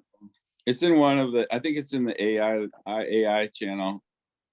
It just came out so good. I just had to laugh. I put it in the feed. Cool. I'll take a look. It's in futures. It's in the futures one. Like a design fiction, I think, because it's just basically imagine a future where there's chimera of machine, biomech dinosaur military hardware. It just fell out of my head so fast, that whole post. Oh, well, we're here alone. Seems like Brandel. You gotta go. I'll let you go. I really appreciate your slashing analysis. It really is a good overview. And I do get excited talking here with you guys. I'm sorry if I interrupt. It's fun. No. You've got a lot of energy for it. So it's awesome that you're in. It is also worthwhile to. I struggle giving other folks the space that they need to get things in, but wonderful things happen because the thing is that like there's a lot that I want to say, but there's also a lot that I want to sort of react to from other folks around me, and so giving people room to surprise me is important. That's it. I'm a very energetic listener, and this room is very inspiring, and I do want to respond. But then what I'm learning is hold your tongue and get something back that's as big, or at least maybe bigger than what I was in my own head, and that's what I call lobe sharing. And I think there's a higher mind of humanity possible when we really learn to do it. Yeah, absolutely. And so for me, in order to sort of ease off on what it is that I want to bring, I think about what it is that I will be trying to solicit and get out of folks in order to make sure that it's not just the same as my just telling everybody all the things I think. Yeah, because I like doing that. Don't get me wrong. Kicking stuff around. I fully expect, like, that's what I like for talking to you. I fully expect to have my ideas modified by putting them in the room. And that's what's interesting. That's why I want to do it. It's not just a personal experience or whatever. It's just to hear where they lack or what else they're related to that I would never have seen. That's what's so compelling about this space, is there's so many feelers and so many different directions, and yet turning on the notion of the practical moment and what's next. And I think that's a fundamentally important skill, to have your eye on the horizon and take a logical next step. Yeah, absolutely. What's going on with the branding stuff? I threw a couple logos in this because I had ideas go by my own screen, so I put them out. But what's the conversation going on? I love Augie. What's happening there? I'm not sure that I'm fully across it. I have just heard some folks talking about the idea that they were attempting to kind of rebrand and come up with an overarching mark I thought I saw that you was able to posting coordinate there. between, that was able to act on a number of different projects. You know, Julian's sort of thinking of Near Future Lab as a thing that is primarily understood as shipping other things. Then what kind of function that plays is something that I was sort of just riffing on in the context of a Paul Rand or a Saul Bass sort of brand mark. So that was what I was looking at and thinking about. And beyond that, I was just sort of trying to do what I do to think about things, which is make things that are like it in order to reason about it. But in terms of there being a specific project, specific timeline, or any sort of explicit criteria, I'm not aware of anything. No, I'm more interested in the ideas people are pushing around to what's on the table conceptually, just so that my stuff is hopefully relevant, useful. Yeah. But yeah, no, it's fun to see the icons of the organization evolve with the dynamics of the context they're putting themselves into. You know what I mean? And I think it's fascinating. I was watching some of the Retro Futures material that was out there and seeing the resonance, just like in the orange spacesuits and the orange coats. And, like my first response to the orange was not positive, just like it looks like prison gear or something. And then seeing the context of, emergency suits, launch pads, you need some safety orange on there, it changed the whole feeling when you start to add the other accoutrements to the jacket and utility and the, it's not just I don't know, it's just an interesting dialogue. And to see the notion of a practical future embedded in a piece of wardrobe is a good, it makes sense to me. Yeah, actually, it's interesting you mentioned orange specifically. Obviously, it's an important theme, but one of the things that, especially with talking about prison, is that it represents an opportunity to be a subversion of the class expectations of the color. Most of the time, well-to-dos do not wear orange. And maybe one of the reasons why is because it was the very first synthetic dye. Brilliant orange is the first synthetic dye that was invented in the 1850s. And that's probably been Germany, reflected. Right? Yeah, so that's probably been reflected in terms of where people have deigned to use it as a consequence of its cost and ubiquity. It might have meant something more in the past, but I hadn't thought about it until now. But because of Julian's desire to be subversive to the mystique of futuring, I think it's really apt to pursue it and to play with it. Yeah, I like it. I had a pair of pants when I was a kid, and I'm just flashed back on that, definitely were upscale. They came from Neiman Marcus. They were parachute nylon ripstop, the very first appearance of that product. And they were like really lightweight pants and bright orange. They were absolutely day glow. And I remember being a kid and just loving those pants. And they must have been a new icon in that. They were definitely a new thing for me at that age. I mean, it was like the 70s. So these were like space pants or something. And Yeah. I would wear them over my jeans in the winter. And it was the first like shell I ever had, I think. But yeah, the color was really dramatic. And I love orange. Orange is my thing. I got more orange thing, I got more orange thing, and more orange things.